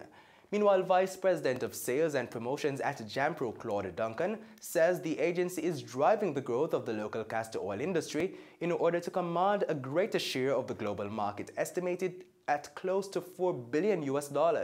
He notes that the agency, in 2016, commissioned a comprehensive industry study, which indicated, among other things, that Jamaican black castor oil is perfectly positioned to combat rural unemployment, poverty, and promote bottom-up inclusive economic growth.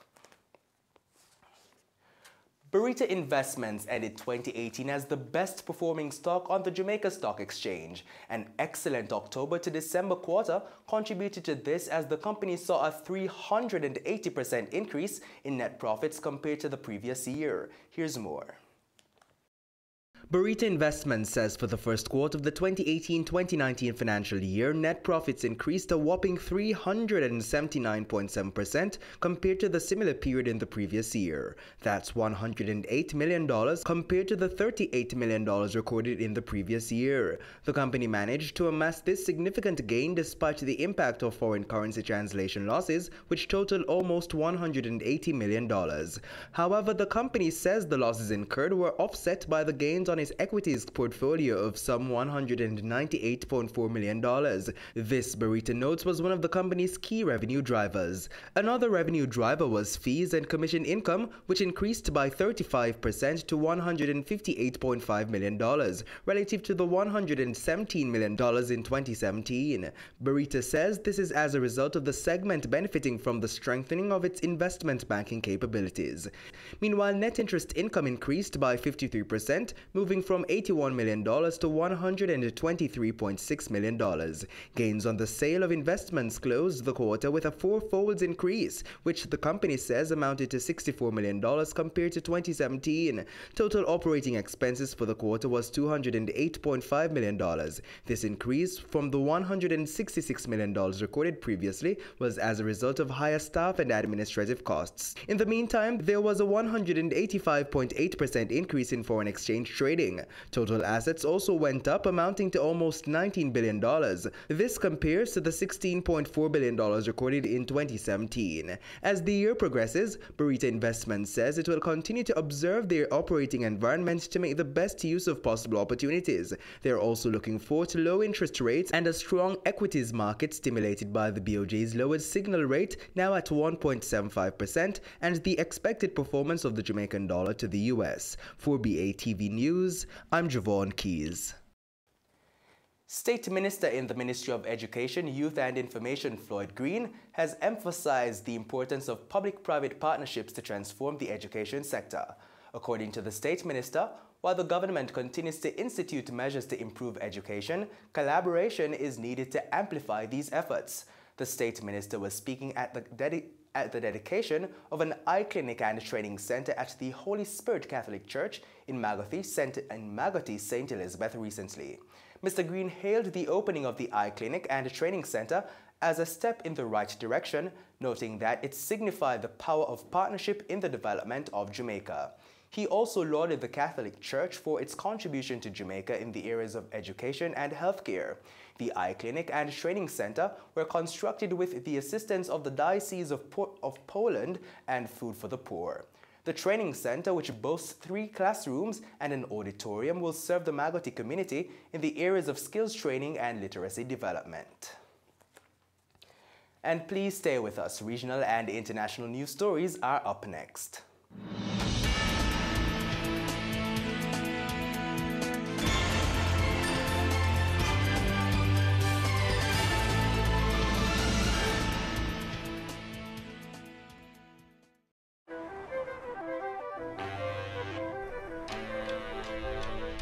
The Nissan X-Trail with All-Mode Eye Technologies.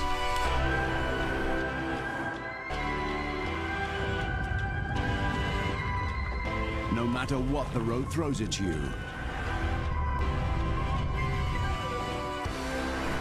your story starts here.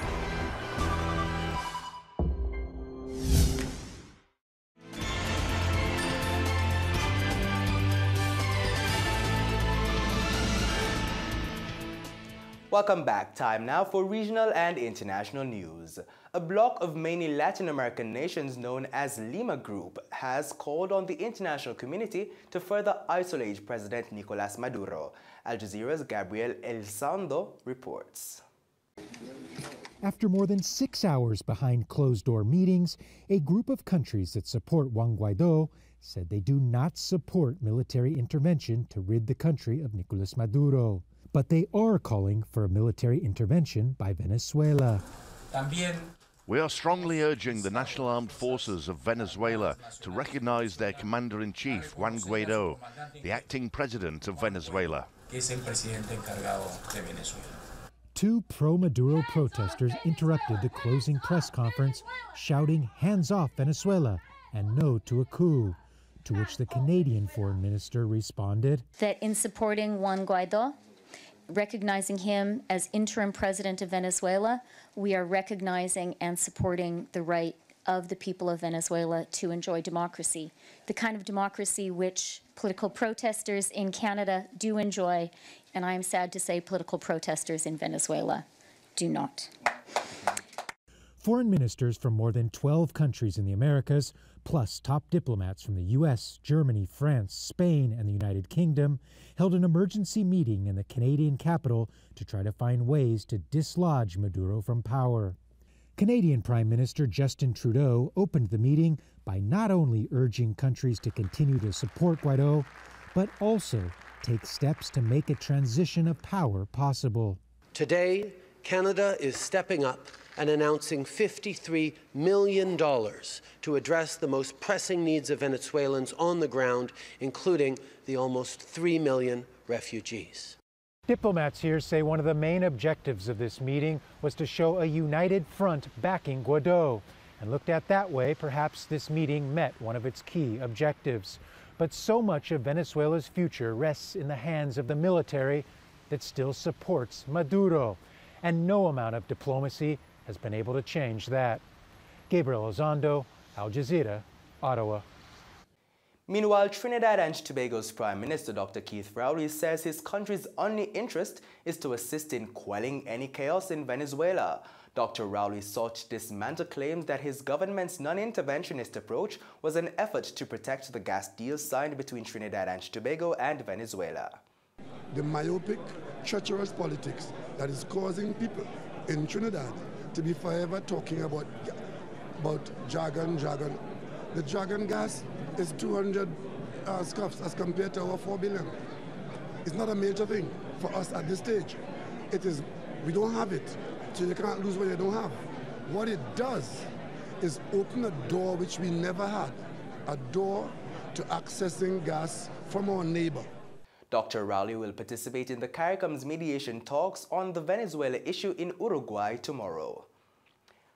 Google's parent company Alphabet has reported another significant increase in revenues for the last quarter of 2018, but its shares fell in after-hours trading as investors focused on increased spending and reduced profit margin. Here's more. 2018, another year of growth for Alphabet. In the fourth quarter, Google's parent company's revenues were at $39.3 billion, 22% higher than a year earlier. Alphabet made a profit of $8.9 billion. Figures that were higher than expected as Google continued to dominate the digital advertisement market. Still, investors were concerned by another part of results, spending. $6 billion in research and development. That's a 40% increase. Alphabet hired 18,000 people in 2018, including engineers set to develop tomorrow's technologies. Among Alphabet's top spending increases, video sharing site YouTube. Costs are rising due to competition for content.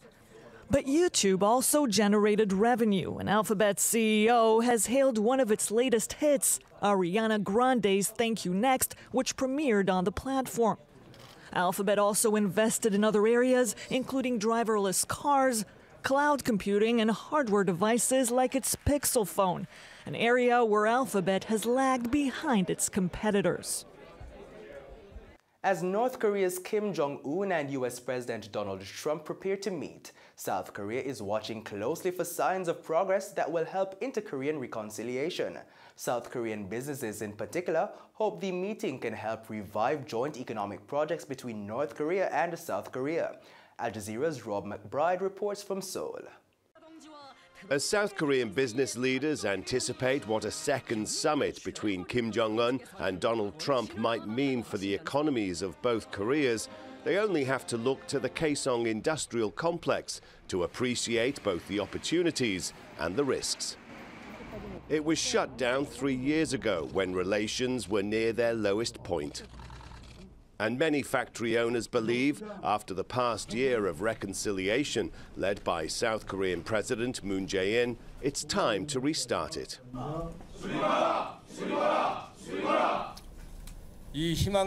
How long must we endure this agony of waiting?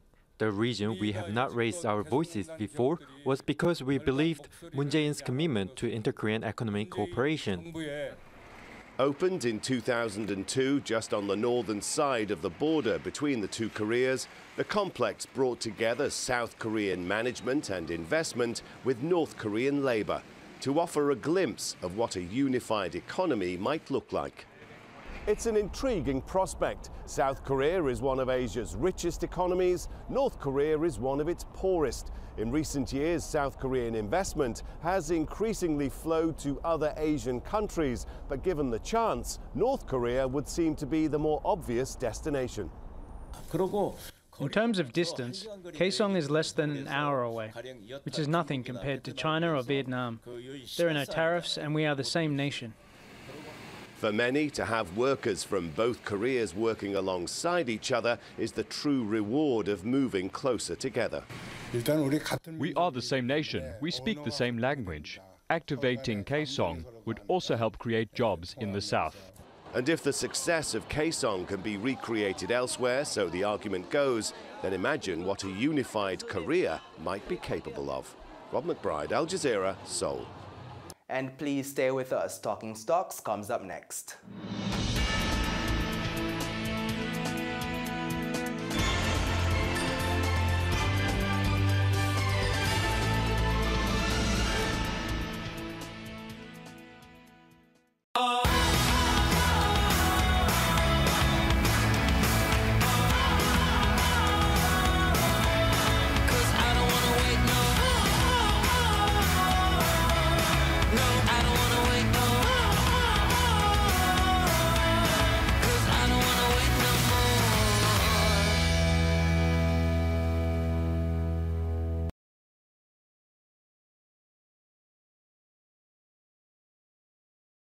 Adam and Eve Day Spa and Salon plans to indulge you this Valentine's Day. Ah yes, drift away, cocoon your body in rich chocolatey goodness, add a massage or a facial in our executive suite. Try out our rainforest water massage to ignite your experience. Do your hair or a couple's mani-pedi. Treat your taste buds to succulent chocolate treats. Come, be pampered. Call us at 754-6018 or visit us at 20 Tobago Avenue, New Kingston. Give the gift of love. Give Adam and Eve. Gift certificates available.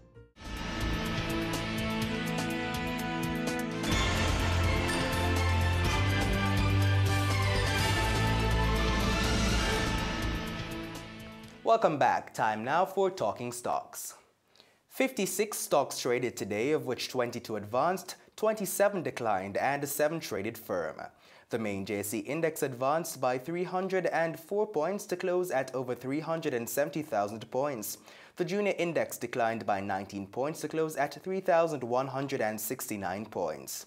Over 4 million units traded today, valued at over $45 million on the Jamaican dollar market, while on the US dollar market, 236,000 units traded, valued at almost $84,000 US dollars.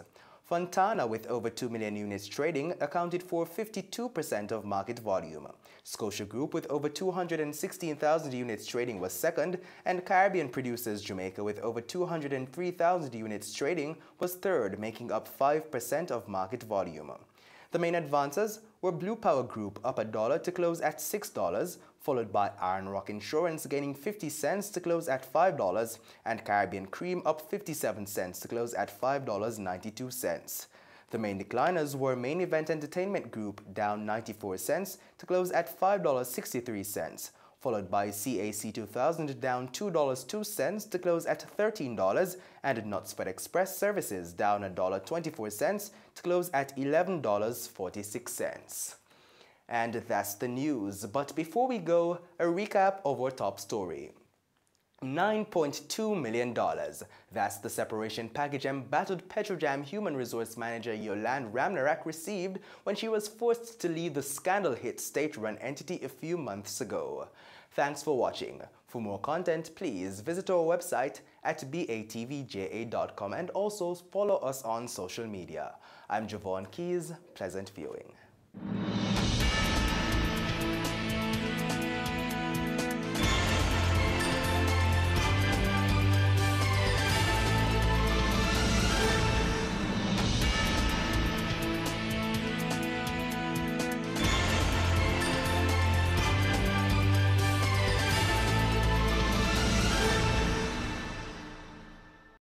They say it takes a village to raise a child, but the world will one day need the leadership of that child. The time you spend with your child matters. It stimulates their minds and shapes the way they act. Talk with your children. Help them to better understand the world around them and to value what is truly precious. Above all, the most valuable gift you can give them is love. Play, talk, teach, love. Take the time. It makes all the difference. A message from the Parenting Helpline and Ad Council Jamaica.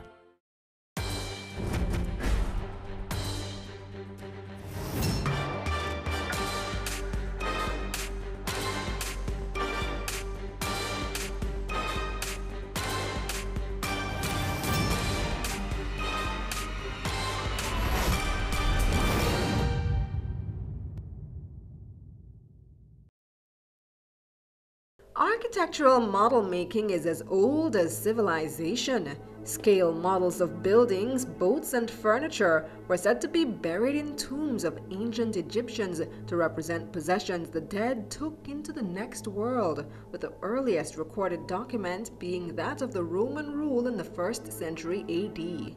By the 1960s, scale modeling was a full-fledged hobby. Since then, architectural model making has continued to thrive, with the materials used to make it becoming increasingly high-tech. This week, we explore the field of architectural miniature model making on Career Moves.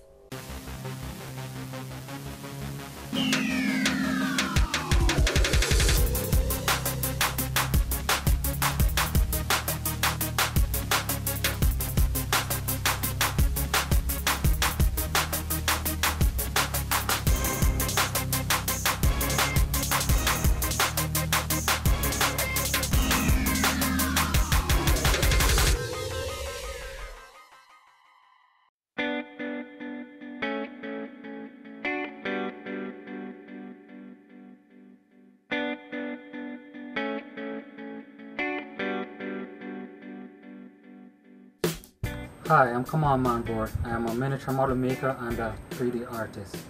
A miniature model maker is somebody who builds architectural, physical, scale models, from floor plans done by the architects or engineer, elevations and other drawings, and they develop a small miniature model that the client, investors, the public can walk around and view and see exactly what a development will look like even before you even start construction, during.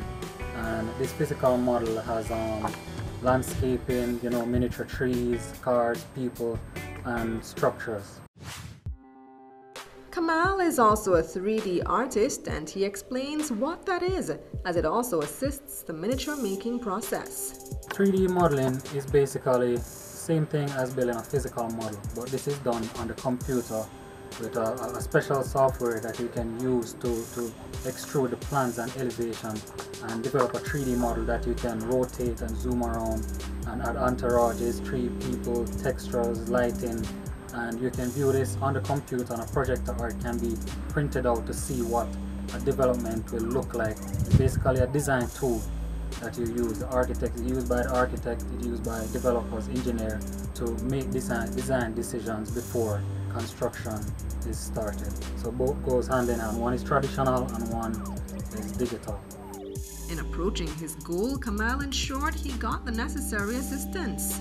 From a very early age, I displayed drawings and design skills that would lead me into wanting to pursue a career in architecture, and I was basically pushed in that direction by my mom, who saw that I had great drawing and design skills. So by the time I was 8 years old, I knew I wanted to go on the path to becoming an architect.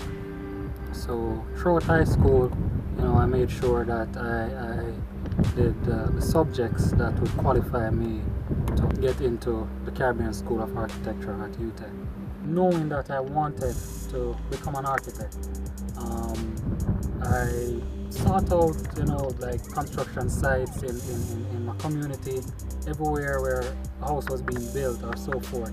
I'd be fascinated by it. I would go along to find out, what they're doing. Also, I used to work with a contractor that did renovation before I started UTEC. So I was immersed in doing renovation and refurbishing hotels that were like damaged by a hurricane. The year before I came UTech, there was Ivan, and a lot of hotels were damaged by Ivan, and so there's a lot of renovation projects in the Negril area, and I was privileged to work on a few of those projects. So when I started the Caribbean School of Architecture, I was already immersed in the field. Architectural study is an important part of becoming a miniature model maker, as it helps with the accuracy of the output. Most miniature model maker is somebody who studied architecture, and in order to be a miniature model maker, you have to be able to know how to construct a building and then translate that into on a miniature level. You have to have that architectural training to be able to do that. So in order to be a very competent miniature model maker, you would have to attend architectural school. When I'm making physical scale models, you have to actually understand what architecture and construction is all about. Because it's like building a house, and you're building the walls, the floor, the roof, everything. So you have to understand how you construct this in reality and translate that on a miniature level. So we use stencil knife, which are very sharp. It's like surgery knife, and we have to cut chipboard, matboard, and glue it together very accurately. So it takes a lot of precision, and it takes a lot of expert skills that you have to basically go to architecture school to learn these specialized skills. But what are some of the software and materials used? Some of the software used are Autodesk, ArchiCAD, which is a software that does plans, elevations, and it's also able to develop the 3D model. You have Revit. The main software I use to do 3D art or 3D architectural visualization is Cinema 4D. And this program, I'm able to add lighting and so forth, trees, entourage, people, look at the building or the development from different angles and get a realistic idea of what the development will look like. Some of the material used in miniature model making is special type of cardboard named chipboard, and also matboard. These are more refined, very high-end materials. You can buy miniature people and cars. You have PVC sheet and materials you can buy to make grass and trees and add them as entourage to your model. The School of Architecture is actually the most difficult school to get into the university. We have over 300 applicants every year, of which they choose only 50.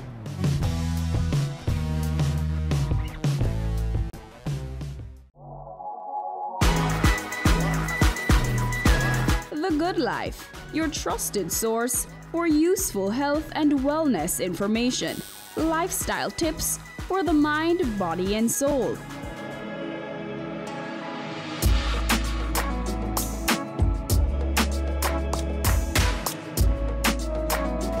Tune in Tuesdays at 8:30 p.m. on Business Access TV.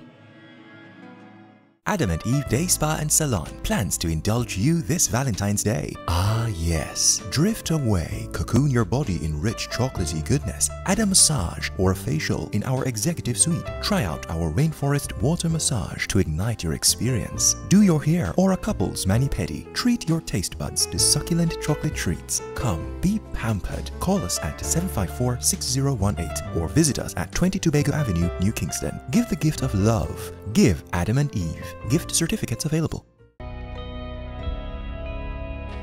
The business community has suffered tremendously due to extortion. Some have not just lost their businesses, their jobs, but lost their lives.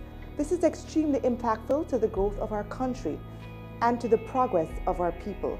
We are our brother's keeper. Let's put a stop to this. No more use of force. No more use of fear. No more extortion. No more.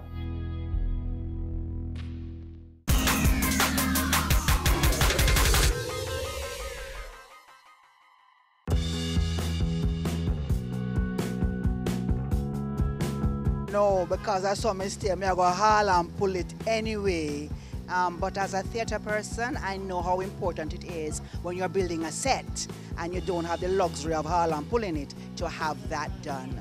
Yes, definitely, because you have to see, and experience what you're going to buy, as in see what it's like inside, out, and everything like that, Oh, not really. Reason why, because if they do a mini structure, it might come out to be more expensive. Yes, I would like to see the smaller model before it's constructed, because then I'll be able to get a more accurate picture of what it would look like big, and if I want to make any changes, then I could do that. Yeah, the miniature model would give me an idea, a fair idea of what my house would look like, yes. I would want to see the model if it was at no cost to me. If I have the blueprint, I should be fine. I should know what the house would look like. But if it's that they're going to offer me extra value by giving me a model, then sure, I would take the model. Yes, I want to see him because guess what? I don't want to think house. I have my own design, I want to board on one decent house.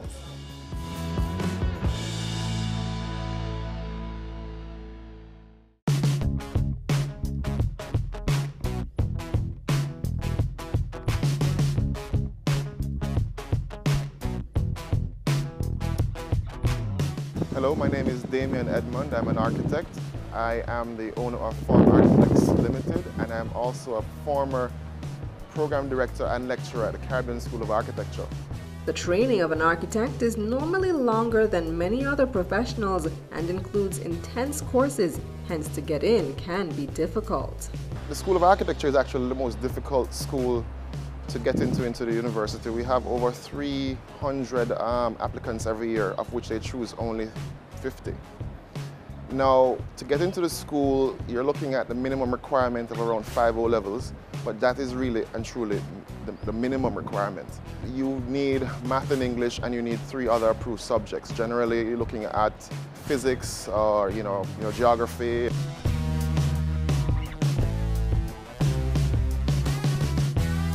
There's a misconception that you need technical drawing to become an architect. Really and truly, you do not need technical drawing to become an architect, but everyone believes that. Technical drawing is really generally about engineering drawings. Damien gave us an overview of the degree programs offered at UTEC's Caribbean School of Architecture. There are 2 degrees offered at UTEC. You have a Bachelor's of Architecture and a Master's of Architecture. The Masters of Architecture is a professional program which allows you professional certification. The first degree is architectural education, really. It's the first beginning of your architectural training. Then you decide if you want to go on to become a registered architect. The first degree is 4 years and the second degree is 2 years. The 4-year program, as I said before, gives you a bachelor's, and the next 2 years gives you a Master's of Architecture. To become a registered architect, you're looking at probably about 8 to 9 years of study. So you do your first 4 years, you do what is called your year out by apprenticeshiping with an architect. You come back and you do your next 2 years of your master's, and then you do another 2 years of your final apprenticeship program under a master architect before you can get registered. And it doesn't stop there. To actually say that you're an architect, you have to then get licensed. So at the end of the 2 years of apprenticeship with your master architect, you have to now go before the Architects Registration Board and actually fulfill their requirements before you can actually become or considered to be a registered architect. So essentially it's a very long road to becoming an architect. It's one of the most difficult things to actually do in terms of courses of study. The length and process may seem really hectic, but constructing a new building or refurbishing an existing one is probably the biggest decision or most expensive investment that anyone can make. So wouldn't you want to get the best? The truth of the matter is that the requirements to become an architect are very stringent, but it has to be stringent because we have so much social responsibility and liability when you build a building in a public setting. We have recently reached 200 architects registered in Jamaica, and this is over the last 50 years. And there are only probably 70 practicing architects in Jamaica at the moment. So essentially we have really and truly no political voice, no one will listen because we're so few in numbers. Engineers are a little bit better off because they have like, what, 400 and odd membership. But really and truly, it's a very difficult process to be heard and to be understood by the people who make decisions and all the stakeholders in the process of, you know, making the built environment. Damon explains that even though persons have taken on the name of a miniature model maker, really and truly, it's a smaller scale of architecture. It's not really a formal title to be a miniature model maker. What happens is it is really a part of the course of architecture, in that you are learning to create models or create miniatures of your designs to actually explain your concepts and so on. So it is really a byproduct of the overall course that you actually can know, you develop these skills which you can actually use to become a completely other profession. And the miniature model maker actually deals with the communication and visualization of a design, not the design and construction of it. It is really an unexplored possibility in Jamaica, because what happens is everybody knows they're moving towards 3D design for fashion, for architecture, for products and so on. And so therefore, creating miniature models of all these things becomes very essential in selling your idea and selling your product to somebody. I wish that somebody in Jamaica would actually take that up as a business, because there's so many people here who actually have ideas but have no means of creating a physical prototype to actually sell it or create their product. Well, as for Kamal, he enjoys what he does and has been reaping the reward, as he's done several projects with some top places. I've worked with several hotel developers, including Royalton White Sands.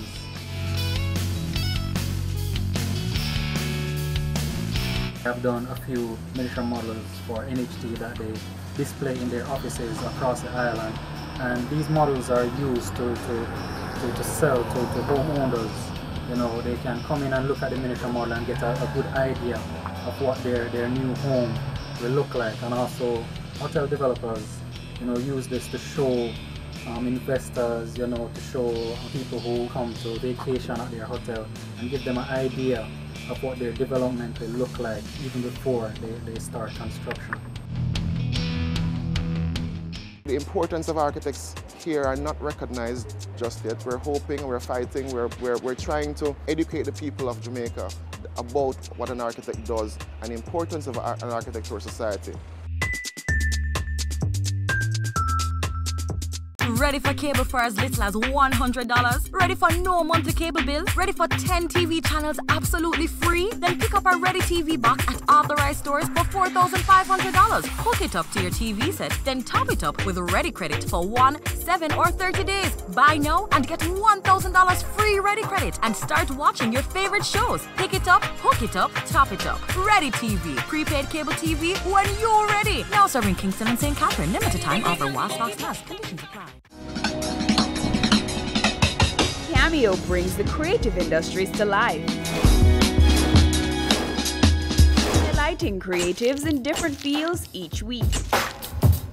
Art. My life turns art. I breathe, I eat art. Fashion. Food. Without a customer, we're nothing but four walls. Music. Film. Cameo, only on Business Access TV. It's season 12, and Wealth Magazine Business Access is here to keep you business savvy. With an impressive mix of some of Jamaica's most inspiring business moguls, we continue to keep Jamaica informed, empowered, and ready to dominate. Tune in Sundays at 5 p.m. only on BATV. You're watching Business Access. Business Access. Business Access. Business Access TV. Serious about business.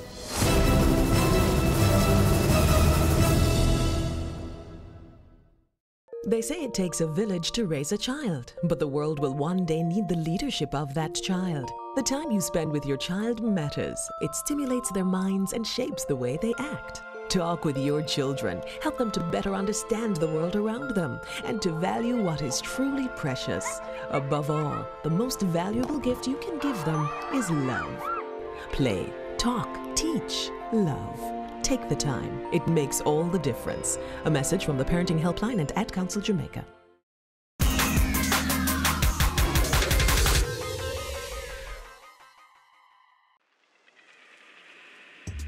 Damien believes there is more to architecture than just the building, rather it's about the human race behind the structure. Architecture, while rewarding, is a very difficult profession in Jamaica because really and truly we don't understand the civic value of architects. Architecture really and truly is not about buildings but about people. When you go to all these places, Egypt, all these historical places, the mark of how great their civilization is really and truly the quality of architecture and artisanship which they actually produced. Jamaica has not been able to connect to that because all we generally do is buy and trade goods. Really and truly the laws do not protect architects here, and so you're having, after spending 9 years of school, you're now competing with somebody who is just out of high school, and the law is essentially saying that we're equal, and which really and truly is not true. And the only way to even begin to talk about a sustainable future and a sustainable country is to begin to talk about our built landscape, because that is what uses energy. And so the importance of architects here are not recognized just yet. We're hoping, we're fighting, we're trying to educate the people of Jamaica about what an architect does and the importance of an architect to our society. I mean, look around us. How many places do you see where you can have parks, places for kids to play? There's so many buildings here which are not even code compliant in terms of handicap access, in terms of energy, in terms of passive cooling. All these things are not taken into consideration, and so and all that becomes a part of the training as an architect. A lot of students actually head overseas, but there are people who actually also stay here, because what happens is the skills that you get in terms of training as an architect are so wide that you can actually venture off into so many things. So like for instance, you can take these skills and become a miniature model maker and create a whole field and profession out of that. I have students who have actually started 3D modeling businesses in terms of virtual modeling. So they produce like virtual reality scenes and so on for visualization of projects. So the education is so vast to become an architect that there are so many things you can branch off into even if you can't practice architecture in the fullest sense. Kamal shares that the Caribbean School of Architecture actually lets students explore several options. The Caribbean School of Architecture at UTEC is really an expansive course. It covers urban planning, a bit of structural and civil engineering, landscape interior design.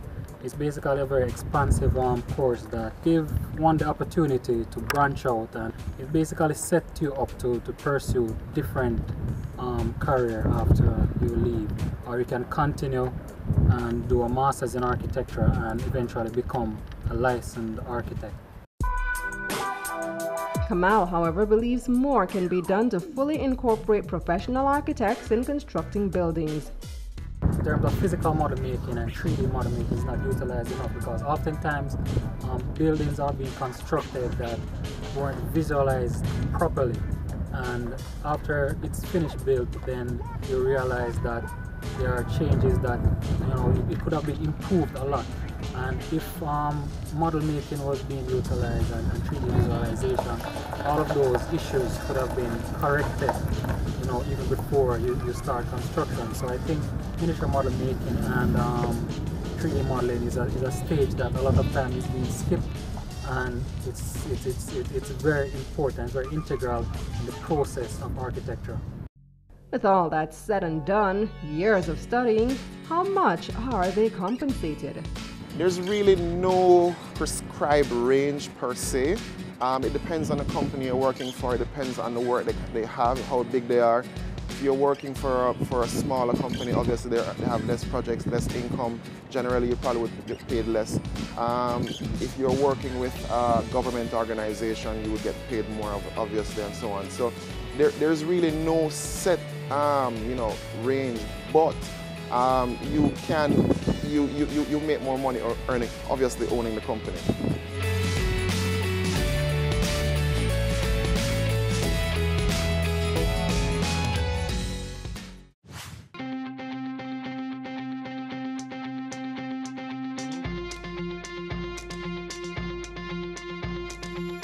Architecture is difficult, but it is also a very rewarding feeling to actually build something, to design something, to actually see it transfer from paper to something which is three-dimensional that people walk through, they experience, and something that changes their lives positively. What I would say to anybody is that, and for any field, not just architecture, is choose something that you can actually wake up doing every morning. You know, if you love it, it won't seem like work and you'll always be good at it. I would encourage anyone who has the skill set, you know, anybody who like designing and drawing and so forth, to pursue a career in architecture, because they're not limited to just, say, building miniature models or doing architectural visualization. And so getting qualified in architectural studies, you know, you are given a wide tool set and a wide set of skills that can set you up for many different career moves.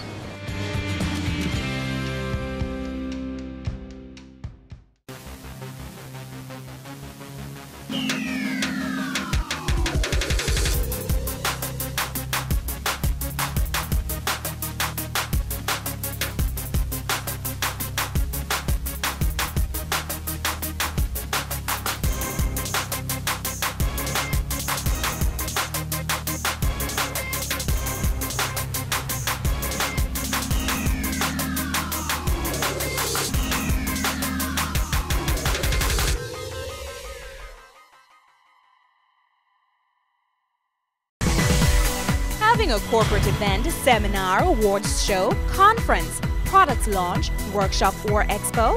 Business Access TV is here to showcase your event. Contact our sales department at 908-0919, 906-6357 or 908-2775 for more information. Business Access TV, serious about business.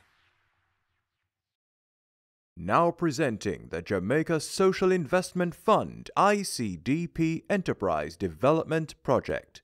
Entrepreneurial Grant Business Pitch.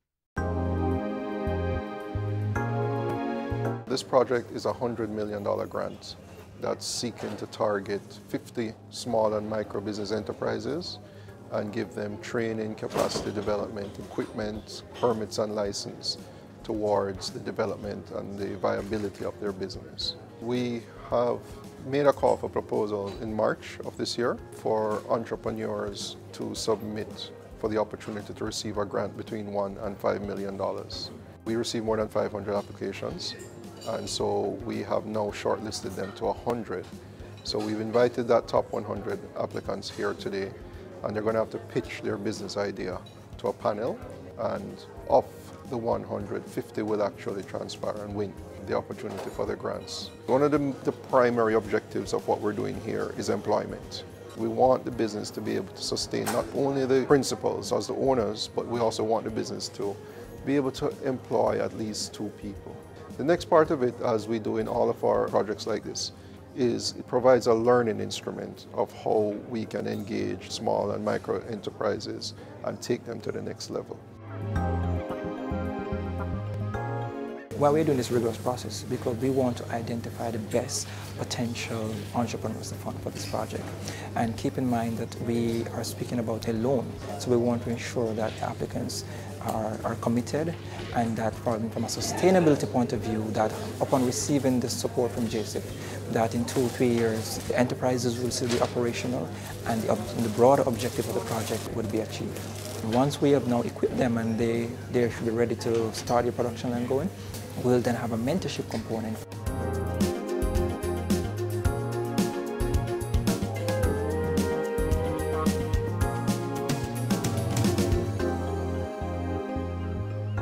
It has been a very competitive process. Jamaica is filled with persons with drive and passion. We're expecting that the best will be selected, and then for those who are not successful, we are also hoping to link them to other providers of services, because I'm telling you today, from what I've seen, it is an excellent, excellent, excellent opportunity.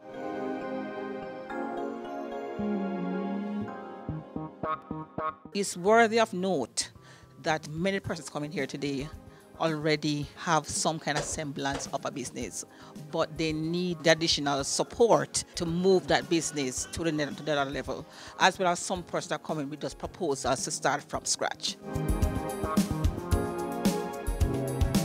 On behalf of the JSIF, we want to really thank the DBJ and other partners from UE who came to be part of the panel. And just to remind you that the JSIF is here and we're investing for community development.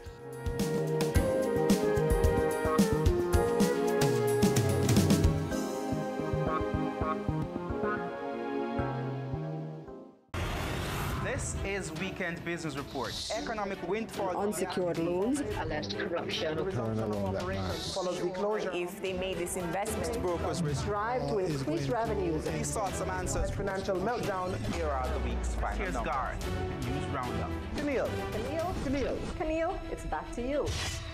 That's Weekend Business Report with me, Camille Gale. Saturdays and Sundays.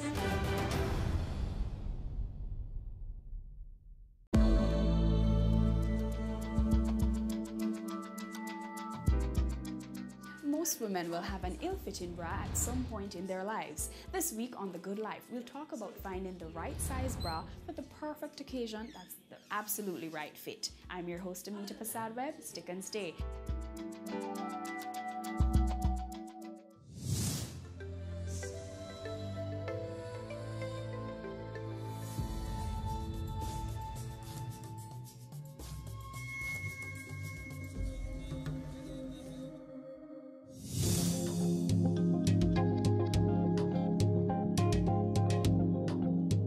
We're here at La Belle Femme to talk to bra fit specialist Donaldo Reed to get the scoop on everything from the sizing process to how to make your bras last.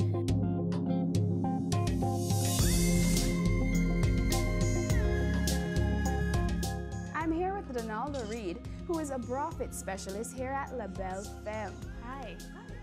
So let's get into things. Okay. Talk to me about bra fitting. Why is it important for us to get bra fittings? Well, it's important for a number of reasons. Posture, health, and comfort. If you think about it, if you're wearing the wrong bra, it can be very, very uncomfortable. And it can cause some health issues, particularly if you're heavier breasted. You know, you can be looking at back pain, shoulder pain, even headaches. So it's an important thing. What is the biggest misconception when it comes on to bra fittings? I think one of the biggest misconceptions is, and it's been spread by a whole lot of misinformation that's out there, that D or double D are big cup sizes, and that simply is not true. Okay. K or double K are big cup sizes, but D and double D simply are not. How often should you get a bra fitting? Well, it's interesting. Really, they recommend you get fitted once a year, but there are other circumstances that will require bra fitting. So, for example, if you gain weight, if you lose weight, if you become pregnant, if you nurse a baby and stop nursing, if you go through menopause, all those things will affect your breasts. Right. So what would be one of the biggest obstacles to, getting your right size? Well, again, it's the misinformation, it's the lack of availability of a wide range of sizes. Here at La Belle Femme, we actually carry about 115 sizes. As I say, ranging in size from band sizes up to a 46 and down to a 28, and cup sizes from A through to double K. So. Small-chested women tend to, I guess people think they tend to be in the A or the size B range. Right. Can a small-breasted woman be a C cup or a D cup? Or a double D. Yes. The number and the letter work together. So we have to remember that the number is how big your rib cage is, how much you measure right here. And the letter is your breast volume. And so is a 38 double D going to be better than, is going to be smaller or larger than a 28 double D? Yes, because you're adding inches. It's 5 inches difference between here and here if you're a double D. So if you're a 38 double D, you'll be much larger than a 28 or 30 double D. Okay. Yeah. Talk to us about the range of sizes that you have. Well, as I say, we do carry a very wide range of sizes, and it can be quite a shock to women when they come in, because we frequently have women coming in saying, I'm a 36 double D, or I'm a 36C, or there are certain sizes we hear over and over again. If a woman is very full-breasted, she will ask us for a 42 double D or a 40 double D, and again, that is just simply not accurate. So we carry in a 40 band, for example, if you were actually very, very small-breasted, you could be a 40A. We've never seen anybody that size, but they do go up to like a K. So every single band size has a wide range of cup sizes within it, which indicates breast volume. With strapless and other types of bras, what would you say are the biggest misconceptions in regards to the types of bras available? Well, again, I think it has to do with strapless bras. I think a lot of women find them very uncomfortable, and we refer to as a good-fitting strapless bra as sort of as a holy grail. Because if for somebody like you, for example, who is a very petite individual, if you are not wearing a snug-fitting strapless bra, and you probably would have difficulty finding such a thing except in a store like this, you're going to be pulling it up all the time. And so there are a lot, because it slides down, and that's because you're wearing the wrong size. So when women who are fuller busted or even smaller busted find a bra that doesn't move on them, they just cannot believe it. But again, it's getting into the correct size, making sure it's a snug fit. How often should you go about replacing your bras? Well, again, that has to do with how many bras you own and how well you take care of them. If you own, let's say, 5, 6, 7, 8, 9 bras, and you are taking good care of them, you're washing them carefully, you are not drying them in a dryer, which you should never do, and you're washing them in cold water, either by hand or in a machine on a delicate cycle, they should last anywhere 2-3 years. If you only have a couple of bras, but you're treating them well, you should probably get your bras changed out about every 9 months. Okay. How do I extend the life of my bras? You mentioned proper care. Right. That's a biggie. One of the big things is how you put a bra on. Women want to think that it's an easy thing, that you do it up in the front, right, and you spin it around to the back. Yeah. That does such terrible things to your bra. If anybody's ever had an underwire or bone come out of a bra, it is quite often because you have been doing that. So you're wearing that fabric out, that the bone is inside, and it's really detrimental to you. And when you're wearing a bra that fits you, it is much harder to do that, to spin it around, and you're yanking it, and it can cause serious damage. And let's talk about the different sizes of bras that you have. Okay, we have a very wide size range, and I can even show you, to give you an example. Now, this is neither the smallest or the largest, but it gives you an idea. So right here, hiding behind our pillow, this bra that you're looking at here, which is, as you can see, very, very small.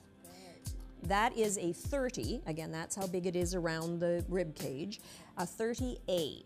That's pretty much the smallest cup size we carry, and you can see it's very small. This one, which is much harder to see because it is so large, this is a 40. Again, that's the number, that is how big the rib cage is, but it's a 40K. And as you can see, it is significantly bigger. So that is a really substantial different range of sizes, and that pretty much shows you the breadth of sizes we carry. So let's say I want to wash my bra. Okay. Right? How do I go about doing that? Well, there are several steps that'll help you maintain the life of your bra when you're taking care of them. If you decide you want to wash your bra in the machine, which you can only do under certain circumstances, you would first of all want to hook your bra closed, because in a washing machine it will twist, and this will prevent the underwire from getting out of shape. And if you're going to wash in the machine, you also want to make sure you're doing it on the delicate cycle in cold water and with a great deal of care. The other way, obviously, is to wash by hand. And never put them in the dryer. Always hang it to dry. And storage, by the way, you want to store it flat. If you start with a bra like this, if you tuck it inside like this and put it down like that, eventually it will lose its shape because all these wrinkles will become permanent. Any tips for women who want to go and get a bra fit in or get a bra size in? The first thing I always suggest is when you walk in, ask what is your range of sizes. If somebody tells you they stop at a double D or a triple D, you are immediately going to know you're not going to get a really accurate fitting because there are so many more sizes available. So let's say I have my size. Right. Let's go through the different types of bras. Oh, okay. And different types of bras will create different effects. That's one of the things to keep in mind. Okay. There are many different types. We'll cover off a few. This little bra we were looking at earlier, I don't know if you can turn around if the camera can catch it, but inside here there is extra padding. This is what's referred to as a push-up bra. Anytime you have a bra with this much heavy padding in the bottom, which is really only for smaller breasted girls to give them a little more volume, this bra will do that because it has that extra padding. This also is a plunge bra. And we call it a plunge because, as you can see, it goes down very deeply and it does not have a very wide, this is referred to as the center gore, it doesn't have a wide center gore. And any bra that is a plunge bra will give you a little extra cleavage. So if you're looking for cleavage.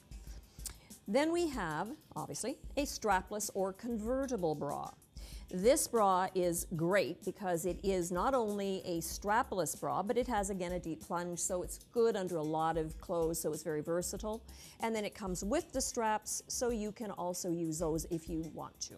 You'll note there are no seams in this bra at all. This is referred to, as this one is, as a molded cup. There are no seams. Okay. Women tend to think that this is going to give them better support. It's not the truth. What you want is a bra with seams, but in this bra, there are actually two seams, one here and one here, so it's called a three-part cup because you have this part, and this part.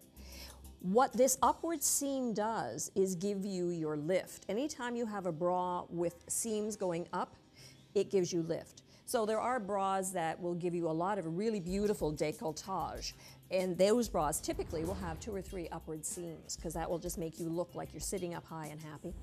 So this gives you your shape. Your seam going up gives you the lift, and your seam going across gives you your shape.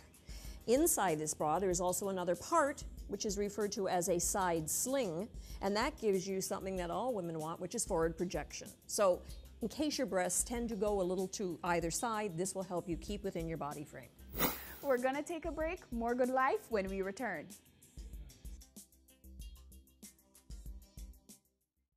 Adam and Eve Day Spa and Salon plans to indulge you this Valentine's Day. Ah yes, drift away, cocoon your body in rich chocolatey goodness, add a massage or a facial in our executive suite. Try out our rainforest water massage to ignite your experience. Do your hair or a couple's mani-pedi. Treat your taste buds to succulent chocolate treats. Come, be pampered. Call us at 754-6018 or visit us at 20 Tobago Avenue, New Kingston. Give the gift of love. Give Adam and Eve. Gift certificates available.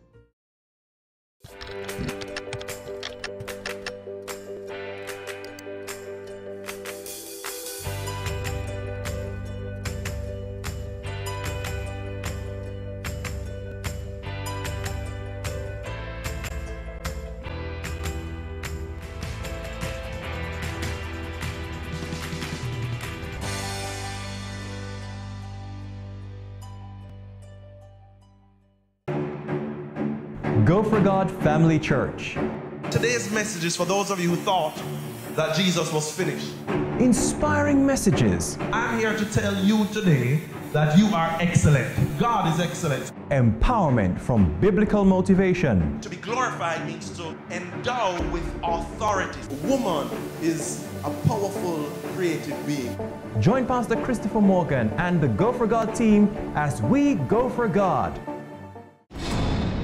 Are back with another exciting, innovative and inspiring season. It takes a lot of stick-to-itiveness, being consistent and persistent in whatever you're doing. That's the bottom line. Business exists to add value to people's lives, and if we're not doing that, might as well we lock down the store and just call it a day. It's a season 3 of Creating Wealth, Mondays at 8 p.m. on Business Access TV. All human life is precious. Respect life. No more senseless killings. No more.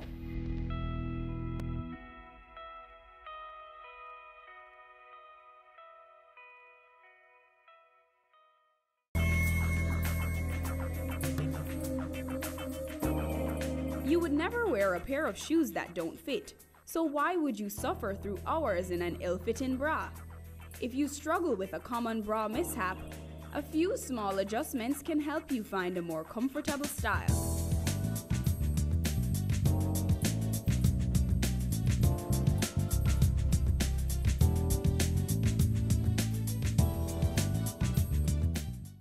Welcome back to The Good Life. We're here with bra fit specialist Donalda Reed, who is going to talk to us about the process of finding the right bra. There's an interesting thing. People frequently come in thinking that they are either wearing the correct size or they're sort of feeling it's not quite right. And we want to talk about what our first step is. We talk about the fit of the bra they're currently wearing. Now, this lovely lady here, Joette, is wearing a bra, and a lot of people would look at that and say, well, what's really wrong with the fit of this bra? From here, it doesn't look all that bad. So we're going to talk about it, and Chantal, who is one of our bra fit specialists, is going to show where the problems exist. And these are problems I think other women will also have experienced. The very first thing is the center gore, that piece in the center there. And Chantal's showing you what it should be doing, which is sitting flat against her chest. And if that were happening, we'd start cutting into the breast tissue. The other thing is, if you turn sideways, Joette, this underwire here at the side is sitting far too far forward. Her entire breast is not being supported because she is sitting far forward there, and that is also something that women complain about because that will hurt. If you're wearing a bra that doesn't fit you, that underwire is going to be sitting on your tender breast tissue and causing discomfort. The other key area, if you turn sideways, you'll notice she had to do the bra up on the tightest hook. As it happens, this is a 36B, which is definitely not Joette's size. The other thing is you'll notice it's riding up at the back because when the bra band is too big, you want to show Chantal how big it is even on the tightest hook? That's far too much space. So it will start riding up. When it starts riding up, we know what happens to the front. It starts coming down and you do not have support. So we're going to get Joette into her correct size, and then we're going to show you what a difference it makes. Okay. All right, so talk to us about the fit of the new bra. Okay. The big difference you'll see right away is that center gore, the piece in the center, is now sitting flat against her rib cage, and that is giving her much better support. And if Joette will turn sideways, you will also notice now the underwire is going right back against her rib cage. And if Chantal pushes in, that is not breast tissue anymore, that is rib cage. The other thing that you've missed is how she put it on. When she puts the bra on, she ensures that she goes right back to the underwire. You'll also notice where the bra is done up. When you buy a new bra, it should always be on that first set or loosest set of hooks. That is because they give you those 3 sets of hooks, so as the bra stretches, and they all do, no matter how much you pay for them, you can keep moving over. When you get to the last row of hooks, and the bra is now too loose, it's time for a new bra. The other thing you'll note is where the bra is now sitting. It is parallel to the floor, front and back. It is not riding up her back, and that means it's giving her great support. So now if she turns around, you'll see the lift she is now getting from that bra. Okay. It is giving her much better support.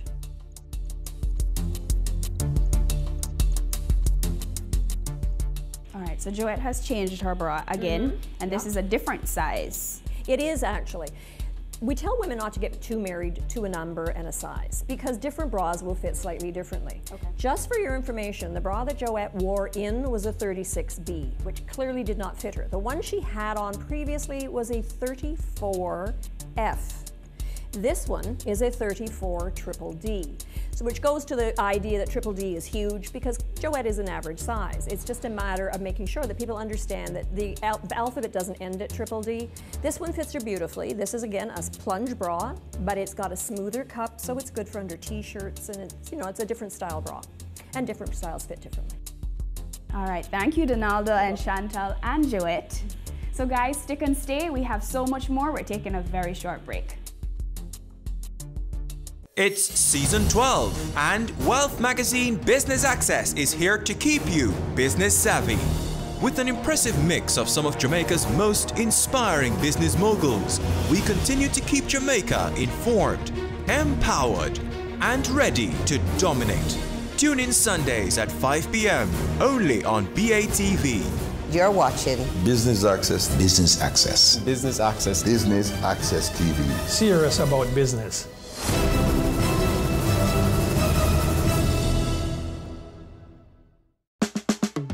Caring Hands Season 3 continues to effect change in a changing environment.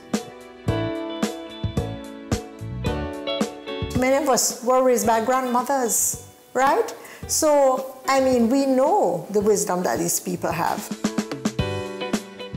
Going beyond business. The little leaders of today are our leaders of tomorrow. And with the proper education we'll have very good leadership coming from that. That's Season 3 of Caring Hands, creating change and shaping lives, every Sunday at 5:30 p.m. on Business Access TV. Sundays at 4:30 p.m. It's all about Home Sweet Home. Get your half-hour dose of the business of real estate, from laws and concepts to reality, building, buying, or renting. Or what about trends in decor or renovations? Home Sweet Home will keep you up to date.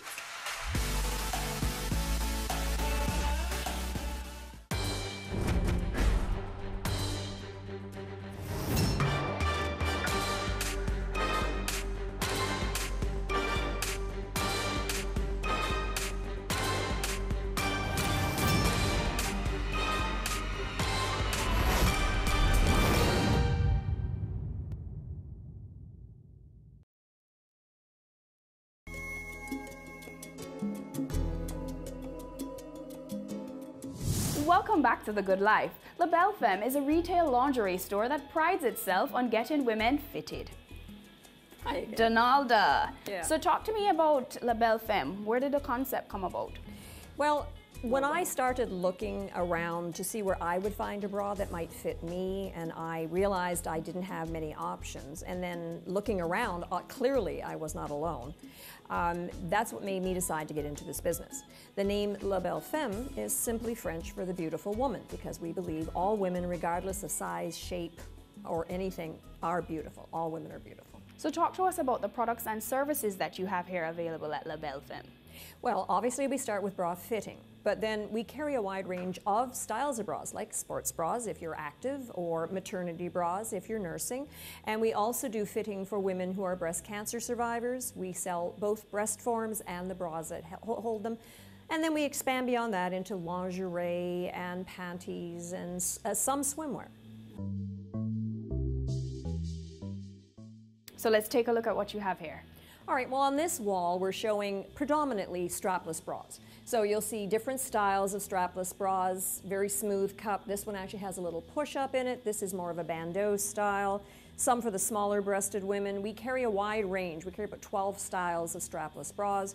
This is an interesting bra because it's a very deep U, as you can see. So if you have a very low cut dress on, it would work perfectly. This is kind of a little mini midline bra, but again, only for some smaller sizes, and then some other cute little things here. Alrighty, and what else do you have? Well, I should mention, we have backless bras, because if you had a dress on that had a very low back or no back, and you are a certain size, this is a backless strapless bra. So there's adhesive in the package that you put on the side and it holds the bra in place, and you can wear any kind of fashion and not be concerned.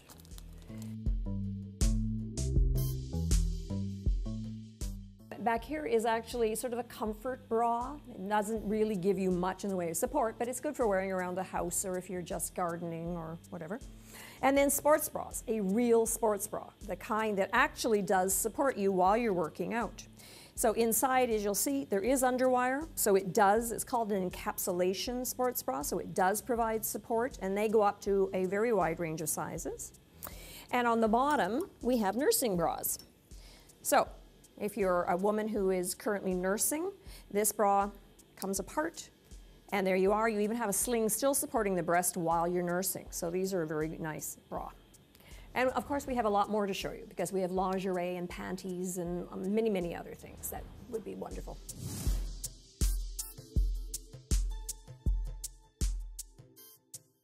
As you can see over here, we have various kinds of sleepwear. Anything from a nightshirt that you can sleep in that's very comfy, down to things like this, which are little camisoles with matching panties. And then we go into things that are even like, this is very cute. Mm-hmm. It's a little apron, which has a G-string that comes with it. So you have a very sheer little apron. So to keep things warm in the bedroom.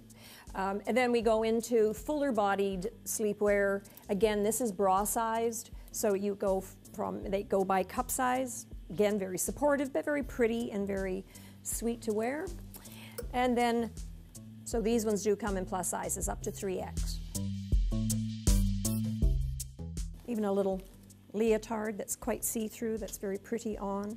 And then on the bottom we have shapewear. You know, we're always being asked for things that will tuck and firm. And so depending upon your level of support, this is actually just something that goes in the midsection, not that you need it, but you know. It does make you look slim, takes about 1.5 inches off the waist while you're wearing it. Something that would go all the way up to the waist, up to the bra line, down to the mid-thigh, tucks you in, smooths you out. Then we have more down here, gives you just a, this is actually the back. You can see it's actually got nothing where the bum is so that it doesn't flatten you, but it does control your tummy area. And we obviously couldn't be a lingerie store if we didn't have panties. So we have various styles of panties, thongs, G-strings, boy shorts, high waist, all kinds of panties. Well, over here we carry things mostly for the smaller breasted in the most cases. And some of them have push-up. Again, we were talking about push-up earlier. This bra has substantial push-up in the back. So, you know, they are really nice under t-shirts, but give you a little extra boost. Then we also, for any bra, you can buy push-up pads, because we carry a wide range of accessories. And these push-up pads, as you can see, you just put them right inside your bra, underneath the breast. It gives you extra lift, gives you extra volume. So it's another little helpful addition.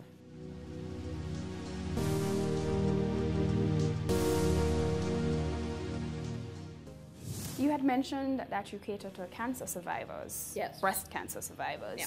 Talk to us about the products that you offer. Well, we start off like we do with any bra fitting to find out what bra size you wear, because the size of bra you wear dictates the size of the breast form. And a breast form is used for a woman who's had a breast removed for, generally speaking, because of cancer. When you have a mastectomy, you now have a space that you want to fill. And we want to be very, very sensitive to the needs of our survivors, and we want to give them a product that looks and feels very much like a breast, but is something that they can insert into a specially designed bra. It's called a pocketed bra, and it slips inside the bra, and you are able to simulate that lost breast. And they come in, you want to have a look at this one. This is a breast form, and you'll notice it's relatively light. Has a color is called tawny, and it works very, very nicely, just slipping it inside the pocket of the bra that's designed to hold it, and it goes right against your chest wall and mimics that lost breast. Okay.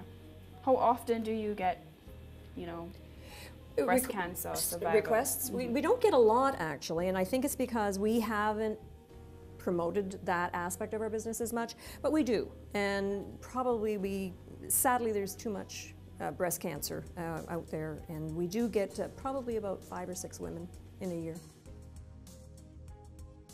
Well, Donalda, thank you for having us today. You're welcome. I'm sure we've all learned a lot about bras and bra fittings. Do you have any final words? Just that I cannot stress how important it is to get into the correct size, regardless of what size you are. Whether you are very small, whether you're middle size, whether you are large-breasted, it is always a good thing to get into the correct size bra, because the benefits are innumerable. Comfort is very important in every situation, so be sure to find the right fit. I'm your host, Amita Prasad-Webb, and this is The Good Life.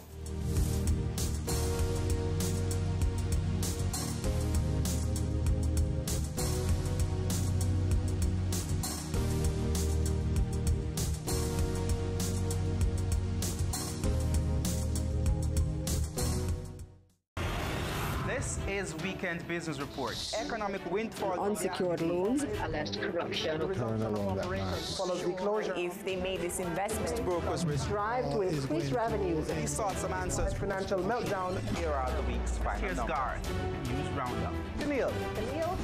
Camille, it's back to you. That's Weekend Business Report with me, Keneal Gale, Saturdays and Sundays. Ready for cable for as little as $100? Ready for no monthly cable bill? Ready for 10 TV channels absolutely free? Then pick up our Ready TV box at authorized stores for $4,500. Hook it up to your TV set, then top it up with Ready Credit for 1, 7, or 30 days. Buy now and get $1,000 free Ready Credit and start watching your favorite shows. Pick it up, hook it up, top it up. Ready TV. Prepaid cable TV when you're ready. Now serving Kingston and St. Catherine. Limited time offer while stocks last. Conditions apply.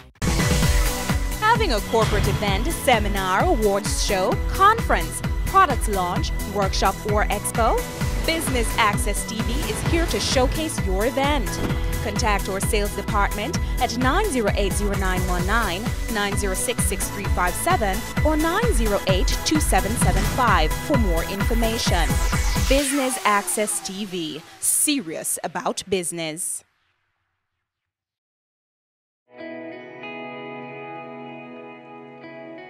Every day you wake up, you have another opportunity to make this little island better, safer, a place where we all can be proud to call home. It's time we all recognize that every little thing we do has an impact on the Jamaica we live in now and the country we're leaving for our children. So promise me this, promise yourself this: no more will we tolerate criminals, even if it's our relatives. Tell them they're doing something wrong. Tell them to stop.